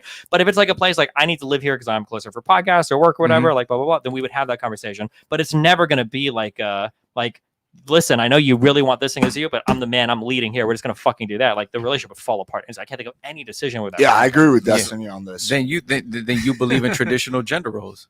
How? You just said that something like decorating the apartment, you would fall back and let your wife do it, right?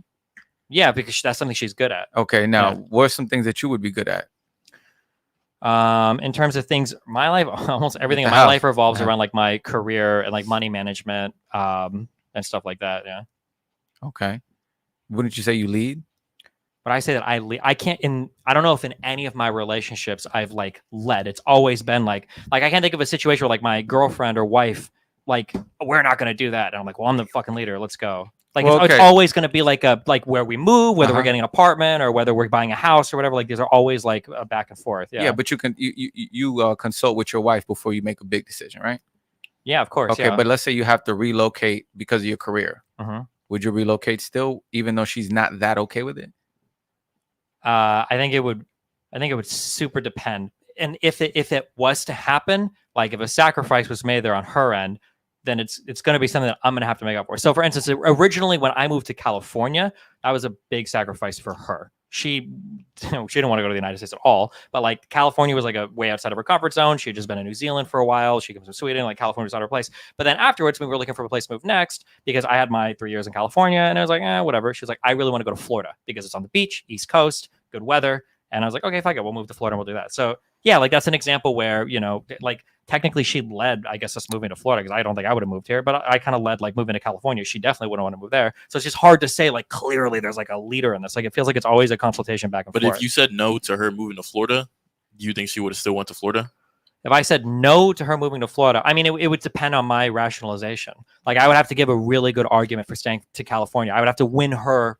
Like I would have to argue with her. Kind of like the example that was given for her. Like even in the case where like, let's say the man's family is sick and now you've got to make a decision. Well, that's not like the man leading just because his family is sick. I'm sure if she loved her husband, she'd probably also get like, yeah, well, fuck, if your families are sick, we got to stay here and take care of them. Right? Just because you're a leader, does that mean you have to make all the decisions in your opinion? A leader, in my opinion, is somebody who takes accountability for the decisions made in an organization over their over their inferiors, the people beneath them. So a leader is somebody who's collecting information from people underneath them, and then when they go forward, they take all the accountability, so the reward and the penalty for making decisions. I don't view relationships like that. Like if we end up moving to Florida or whatever and end up being fucking horrible, I would shit on my wife for it. But you're fucking retarded. Why did we move here? This place sucks. I'm not gonna like, well, I was the leader. It was my decision. I'd rail her for it. Fuck it. And then if I made a bad decision, she'd rail me for it. I'd be like, oh, fuck it. That's just how I view it, I guess. Yeah. But if moving to Florida was a bad idea, would you move ultimately, even though she wanted? I mean, she moved to, she did California for 3 years for me. So yeah, fuck it. I'll try Florida at least for 1 year for her. Yeah. We've been here for 2 now. So yeah. Yeah. But you had to accept, right? Well, we both have to accept. We're married. If one of us refused, we would just live separately, which would suck. Right. Okay. Also, I fucking hate Sweden, but I've spent like. She would leave you if you said, no, I don't want to move to Florida. Well, I mean, we'd leave each other. Yeah. Right. If I was like, I'm going to move to Florida and she's like, okay, well, I'm going to stay in California. And it's like, okay, well, fuck it. I guess we don't live together anymore. We're broken up. Right. Yeah, and that's the crazy part about it is that it's so easy to just break up now because something's so small like that. Where you live is so small. It's arguably one of the most important things in your life. Well, yeah, I mean, like if you're talking about different states, but I'm saying is people just quit on anything now on marriages, right? Like you just feel like you're not happy anymore. Well, there goes a divorce. Does that make sense? Aren't divorce rates about where they have been? I don't think they've changed like that significantly. 10, yeah, 15 years or 20 even. Steve, do me a favor. Look up the divorce rates that are now and what 10 years ago. You even do like 2008. Okay, do 20 years ago, man.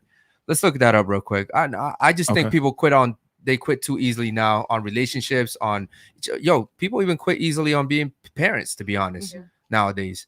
You see a lot of kids being, single mother homes or single father homes. So I understand what you're saying, but I think the man should always lead, and that's just the way that I feel. Sure, I understand. I'm just like, what do we mean when we say like the man should always lead? In every aspect, I think when it comes in to what finances and even just so when we say finances, for instance, even wherever I want to live, that's where we're gonna live, because you have to trust in me that I'm making the best decision for us. Yeah, but realistically, 99% of relationships, the wife is not going to want to just like follow her husband because he said we're going there, and she's like, well, fuck, I don't want to move there, and he's like, well fuck you, I'm the leader. Like, you know what? Then that's just not a woman. That's just not a woman that I want to be with. She's not letting me lead. But what if the girl is better? The 50-50 thing just doesn't really work well for me. What if the girl's better at like accounting and finance? Real quick, guys. So right now it says 40% or 50% of first marriages in See divorce. if it's gone up in like the last 20 years, because I think it's been the same or even gone down. Can you guys see that? It's no, zoom into it. Zoom in a little bit. Cool. There we go.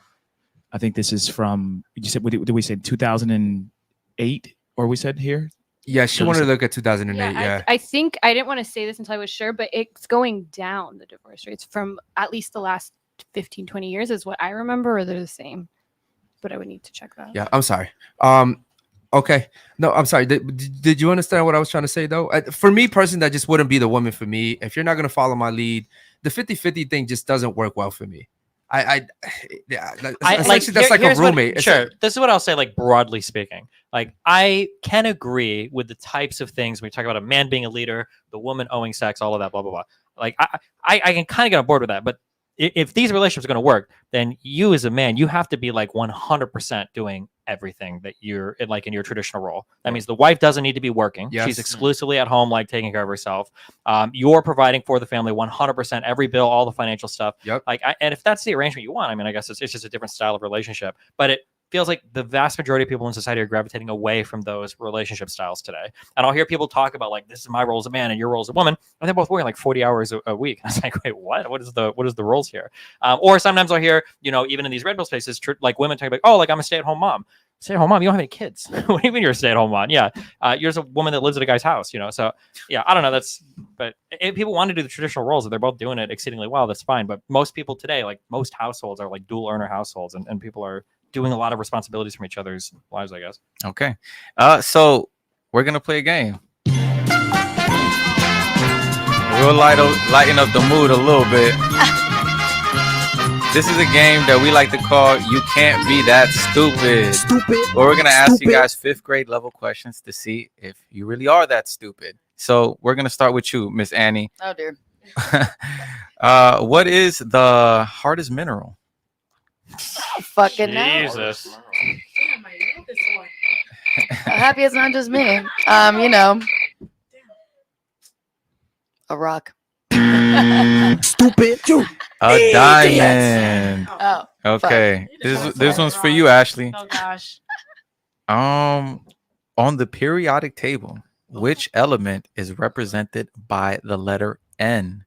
Please don't say Nebraska. Nitrogen. Damn. Nitrogen. You didn't hear me? Correct. Oh, I'm like nitrogen. I was good in chemistry. Steven. If a backyard is 50 feet long and 20 feet wide, how many square feet is in the yard? 50 feet long and 20 feet wide. Is it 1,000 square feet? It is 1,000 square feet. I know it was a trick question. Oh god. Mel, what is 25% of 200?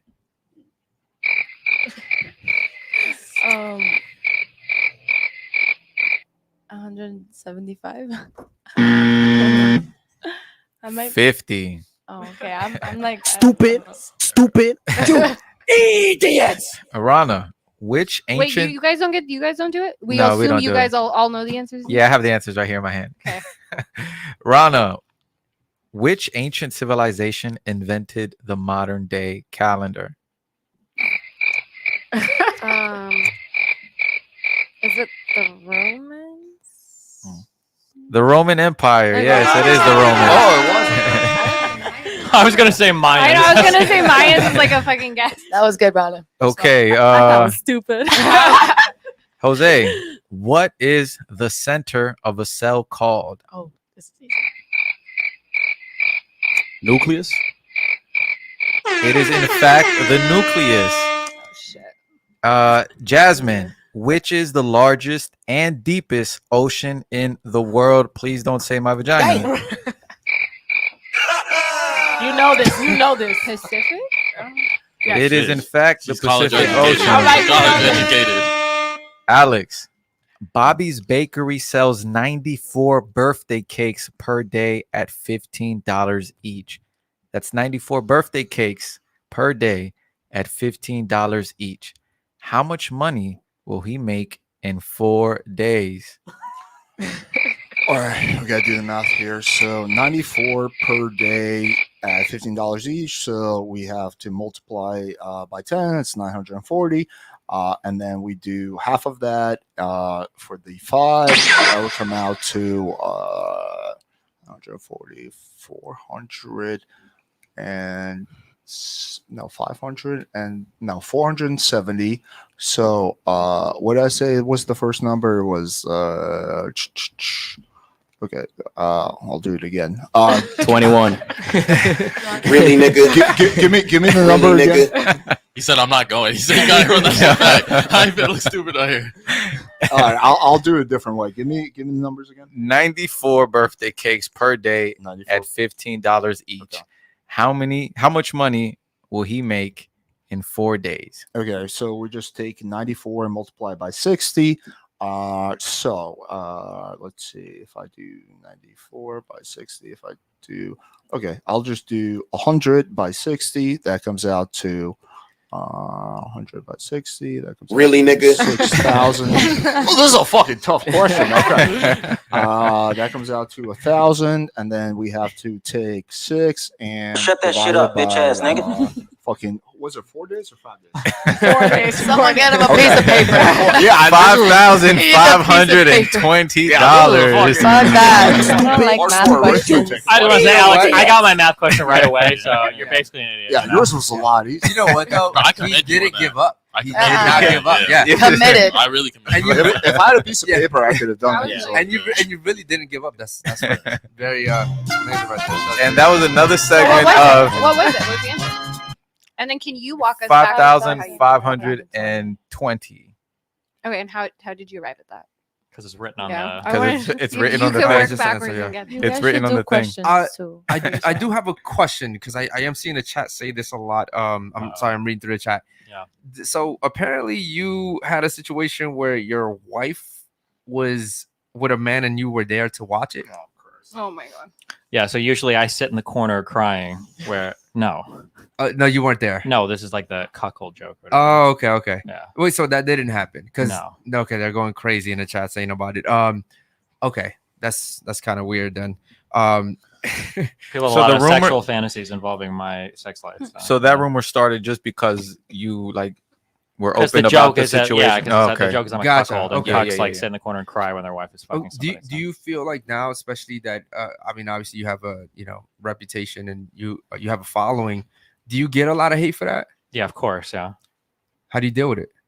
don't care about what randoms on the internet think about me. Okay, Yeah, fair enough. I've been doing online content for like 14 years, so I'm pretty impervious at this point to rando chat opinions. Does your wife get hate? I'm pretty sure she's gotten some hate at some point, right? She does a little bit, but I mean, like, not to be mean to red pill communities, but in red pill communities, women aren't like treated fully as people. There's like opportunities to attack men with. So people don't actually attack my wife that much. They just kind of attack her as an indirect way of attacking me.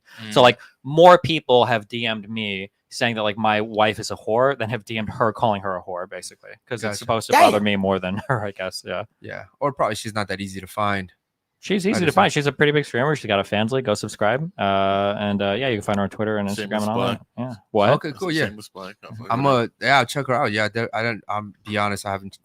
I we'll talk after the show. Yeah, you're good. Okay. Yeah, I just when you're so vocal about it, I just would assume that you would get so much hate. Yeah, of course. Yeah.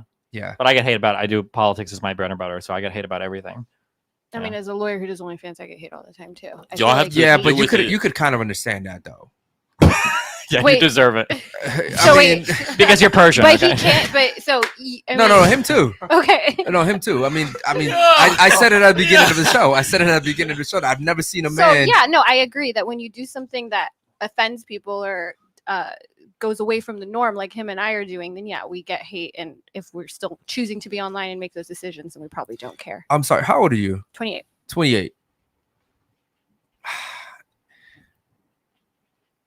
You know you're about to hit 30, right?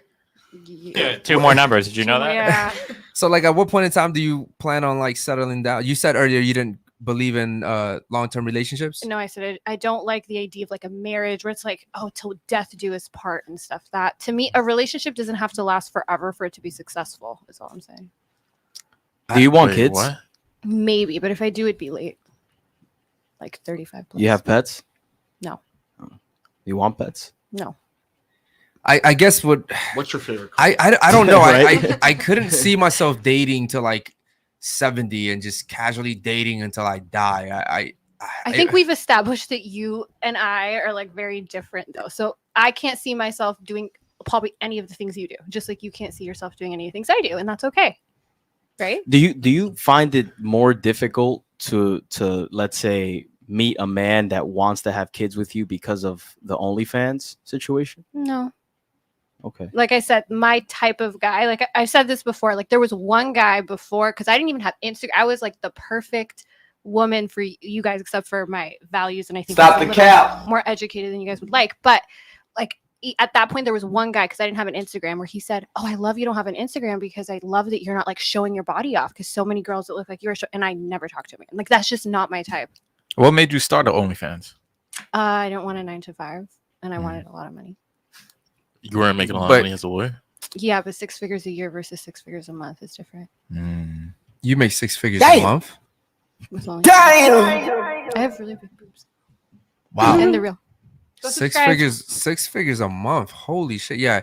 The guy that you see that's why too, because you could never date a guy that makes less than you. Yes, I could. She absolutely would. Yeah, I think I most actually, most of the yeah. OnlyFans girls I know will be with guy. It's so funny. 'Cause I don't know if you've For had this about experience, but like For about a week. No. there are so many girls I know that have done OnlyFans, do OnlyFans that work in content creation space who are with, no offense, but like loser fuck guys who they're like funding their whole life, or they're like with these people. It's like, bro, why aren't you dating? So yeah, I see really girls wanna do that date a shit all the chef, like time. a chef, a teacher. Like these are hot professions. Yeah, and for then me. they go cheat on that Yeah, guy. do though. these relationships actually last?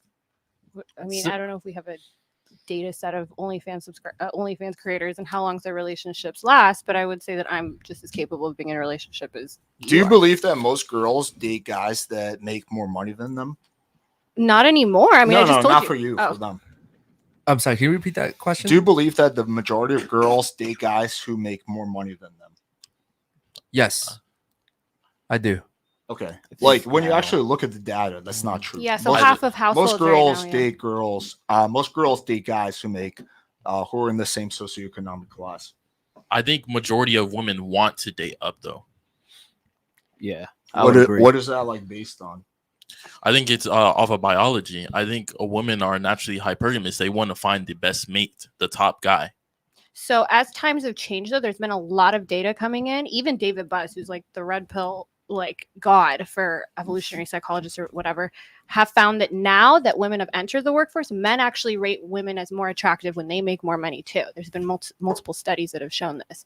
Like I think Corinne Lowe did a study where he took like 2 million even dating app users, and they took like pictures of people and they put how much money they make, and both men and women rated people as more attractive when they made more money.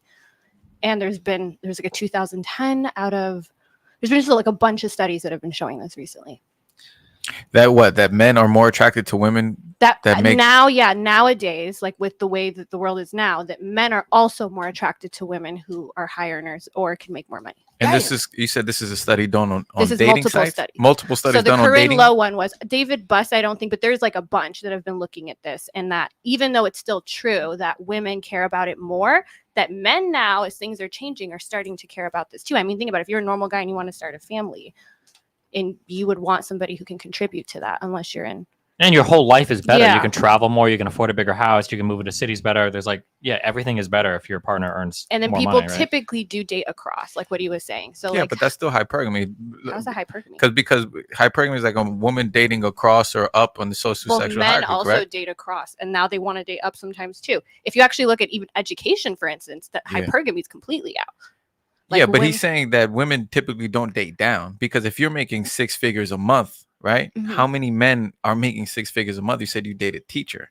I would say that you're an exception. No, but what I'm saying, I'm not an Compared to the exception if you majority look of at the women. data, though, because like literally there's like a chart they did of 20 something countries Mhm. where now it's showing that because women have filled in some cases reversed the gap with education, which they have, women now, whereas in the past they would want someone equally as educated or more, and that really highly correlates to your money making ability. Mhm. Now they're more okay with dating somebody who's just as educated with them or even less educated. Yeah, and men aren't dating like even if men are dating down, sometimes it's not significantly down. No. Like it's not like the doctor is dating a Starbucks person. The doctor might be dating like a nurse or like a lesser paid doctor. Right? Yeah. So for instance, lawyers, the number one profession that they marry is other lawyers. What about the girls on the panel? Would you, the other girls, would you guys prefer to be with a man that makes more money than you? To me, I mean, of course, money matters, but to me, at the end of the day, they could make more or less. Your choice, if you had the choice, like, Whether or not I'd be with them if they made more. would you prefer a man that makes more money than you? Rephrase the question. Would you like a broke guy or a rich guy? If you had to pick, would you rather a rich guy or a broke guy? But to be fair, that's a very disingenuous way of asking the question. Like a false dichotomy. Well, I mean, like I'll answer. I would rather date a woman that makes more money than me. That'd be fucking awesome. Of course. It's like asking a guy, would you prefer a girl who has humongous tits or just slightly above average tits? Yeah. Every guy's gonna say humongous tits, but doesn't mean they're not gonna date the girl who has. Okay, well, I just guess I got a different opinion. I wouldn't. Rich. They're Wait, not you wouldn't gonna do date- if you had 2 women. I'm curious for you, Right. Jay. You have 2 women. Both of them are all else equal in every other category: femininity, caring, compassion, child age, everything. But one woman made 5 times the money as the other woman. You'd choose the poor woman over the wealthier woman. Yes, It does. Yeah, it I does. would. Definitely. Because I think that then comes with masculine traits. If you're making that much money, No, I said all else equal. Everything else equals. The exact same type of that's person. not possible. I think that they think that femininity involves not doing things that make you a lot of money because you're. I think her submissive. behavior would be different towards the man. I agree. That's what I'm Like, saying. how I would the don't think it's behavior be possible. different? Because she would feel a sense of authority because she makes a certain amount of money and want to make certain decisions that I would prefer to be in the lead for, right? So that's why I think that I would go with a woman that perhaps has all the qualities that I want and me to be the provider in the relationship. So you're saying you wouldn't be able to lead, like you guys are talking about the man leading in the relationship. You wouldn't be able to lead if she made more money. You're saying you're I relinquishing would- leverage and power. I actually think that women don't do well with power. I think that men do better with power. Oh, I fuck with you, bro. Wait, what is our The what is ladies are all what is our bad in their feeling eyes. for that? Like the Holocaust or like World War II or like what? I mean, like what do you mean? Like men are better than power versus women are better with power? Like, Well, I would say that women are typically more emotional because of we talked about the cycle, right? That they go through naturally. So I would. so say, why are 96% of violent offenders men if we can't even blame it on hormones? Well, that's the way that the society is today, right? Society makes men commit armed crimes So and stab that's not people. and- biology at all. No, I don't think it has to do necessarily with biology. I think that specific issue has to do with programming. It's not higher testosterone levels, higher likelihood of aggression. Well, because if- that's what the biology Okay, does. yeah, you're 100% right. However, we could also pull up studies that the men's testosterone has decreased over the years. So I think that the reason why men are being more aggressive and more violent and more chaotic is because of what they're being fed, not just physically what they're eating, but also mentally. But they're not becoming more now that the testosterone levels have gone down. Actually, crime has also gone. Like violent crime is down. It's down? I disagree. Well, with what? yeah, That violent crime is down. Since the 90s? it's gone down since the 90s for sure. Has it? Yeah, that's where the whole like 93 crime bill came from and like getting crack out of neighborhoods and like all the massive like homicidal sprees all over the fucking country and all the cities. Well, New York is looking rough, so I was I gonna don't say know. Baltimore's. I mean, if there's actually a statistic that says the crime has been, There absolutely is for that. Now, what you're seeing, like I think you're seeing like police, like differences in policies and policing that may make like somebody who's violent more likely to get out and reoffend, but the rates of violent crime have gone down since the 90s. So if that also means that that's when testosterone has gone down. Maybe it's not a bad thing. Well, I don't know if that study's true or not. What are the ages too, though? The kids can like. I mean, there's just males been committing. less- I think males that commit crime are always in like a similar age So, bracket. yeah, It's like- between it's like 18 and 40, But also, yeah. what kind of crime? Yeah, you said violent crime. So has crimes gone up or they stayed the same? You're Well, specifically it- saying violent Yeah, crimes. well, violent. So what's defined as crime depends, right? So there's like the whole war on drugs. Like technically, you get caught with weed, you're a criminal, but I'm not counting those. I'm counting violent crime. Okay, outside of Battery, violence. Like murder? murder. Yeah, Yeah. murder would be a violent crime. Yeah. What about domestic violence? Has that gone down, or is that? I'm actually curious to see. I don't know if Steve, look it up. I feel like DV could go either way because like what gets reported now is probably a lot more than what gets reported in the past. So I don't know as much about Excuse me, domestic Steven. violence. What the heck is 15-2? What is that? Yeah, dumb. You know what BPD is? No. Okay, don't worry about it. BP. Okay, 15-2. All right, I'm gonna have to look into that chat. I don't know what you guys are talking about. It almost looked like they were talking about like a Bible verse or something like that. Okay. BPD. Yeah, borderline. Borderline, yeah. It's a thing. Borderline. That's what it stands for. Borderline Personality personality disorder. disorder. It's just Oh, a- borderline. I shouldn't have personality. even said that. There's just People saying you have borderline personality disorder. Is that the No, thing? I shouldn't say anything. There are people that I've engaged with that say dumb shit, and I just But if I give it more attention now, these people are going to go on Twitter and get upset again. So I shouldn't say. anything. Gotcha. Okay. Understood. I Sorry, appreciate that. Thank you. Yeah. Okay. Any super chats? Yeah, we do actually. Let's put up our Rod real quick. All Rod said, I rated a nurse student for a long time. Oh, I dated a nurse student for a long time. She always thought she was better than me because she was going to eventually make more money than me. Now I'm single, making 6 figures. Yeah.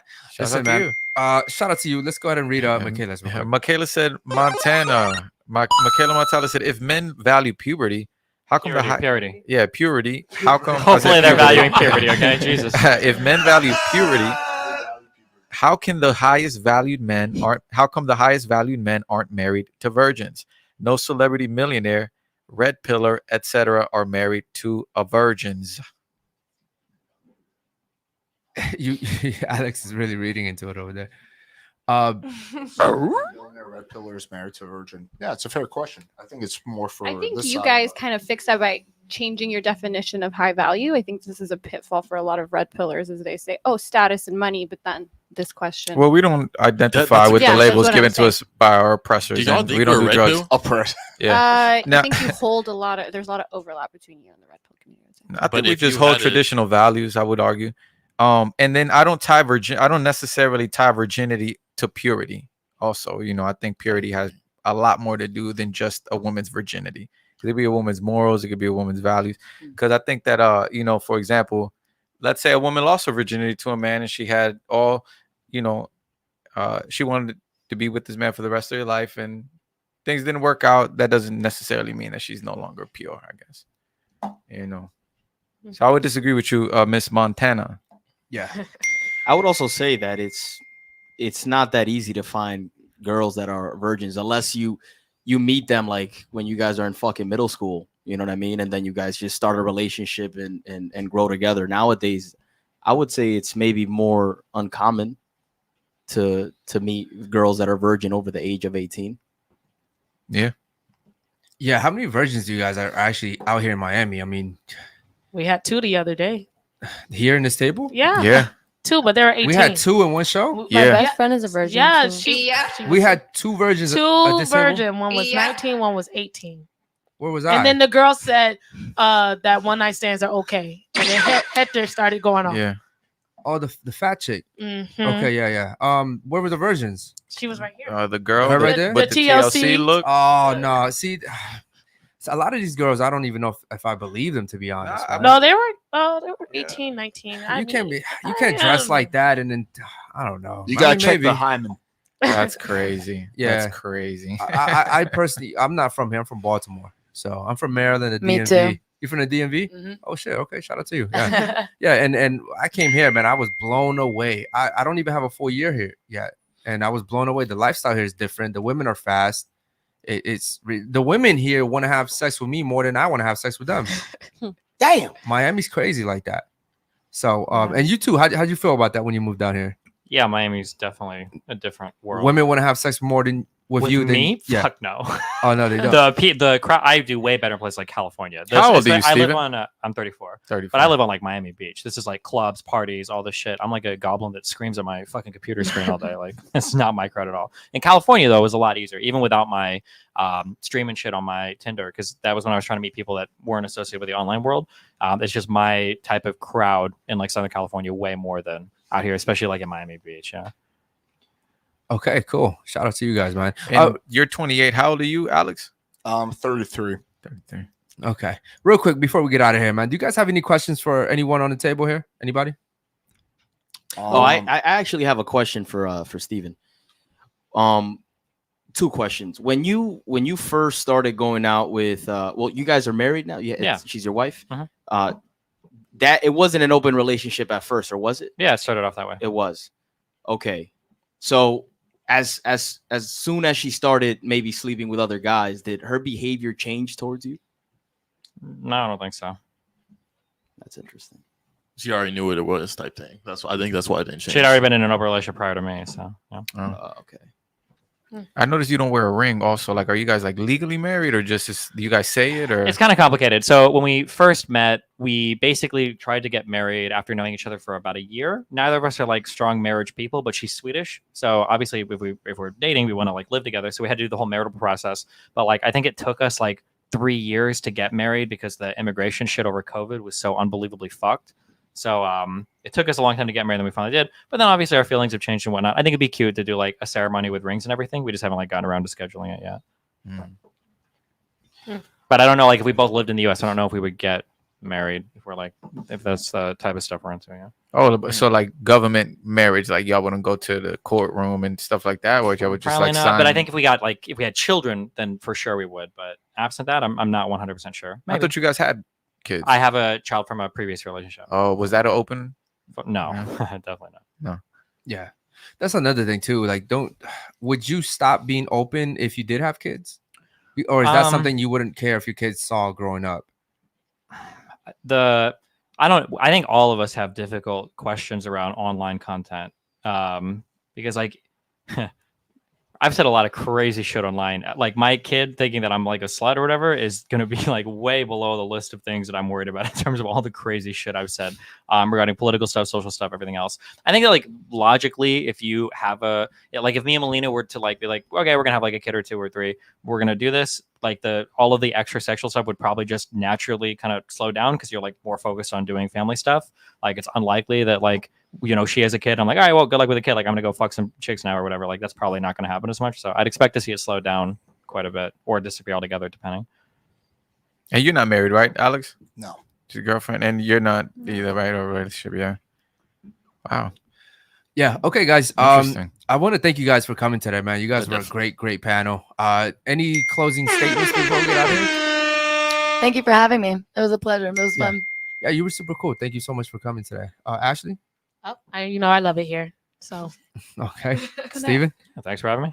Yeah, thank you, Steve. It was good. I have a question for What's you. up? It has nothing to do with anything we were talking about. Mhm. How long have you been doing Unfiltered? We just started. We don't even have a full year yet. 10 months now. Wow. You've made incredible progress. Thank you. Appreciate that. Thank you very much. Okay. What Like about and you? subscribe. Thank you for having me. I always enjoy coming here and listening to different opinions. Yeah.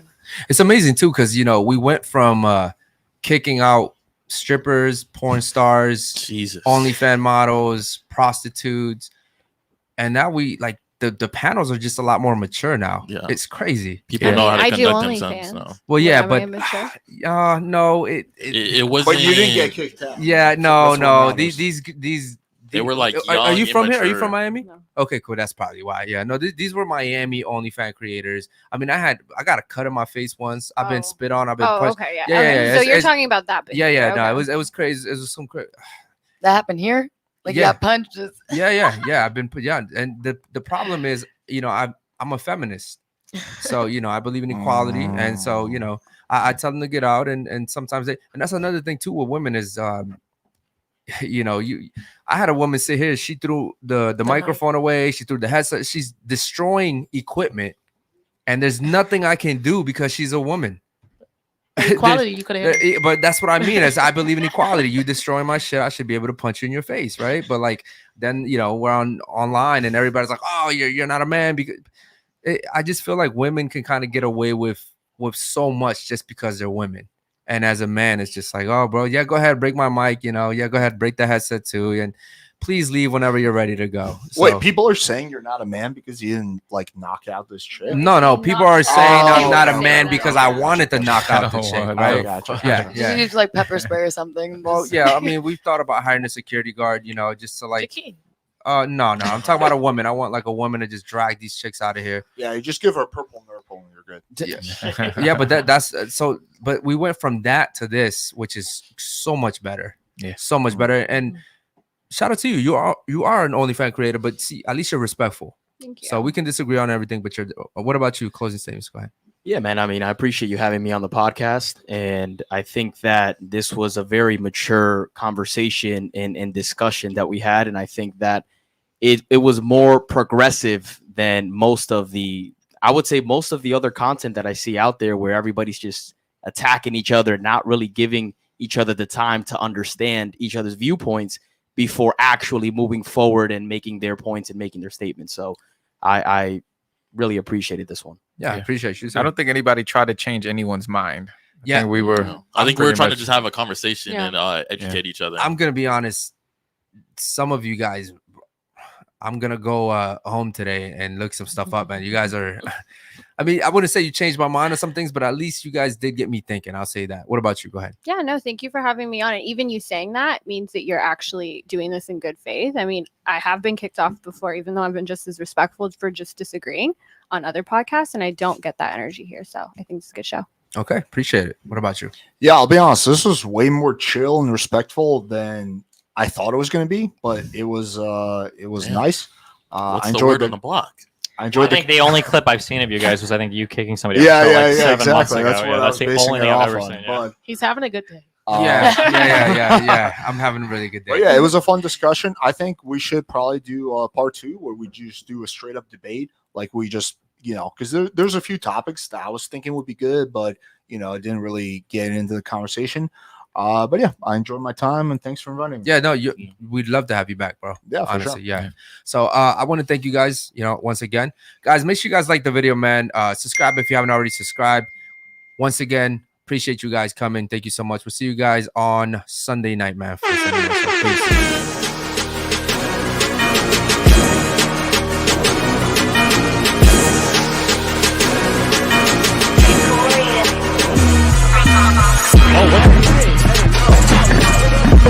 Oh no.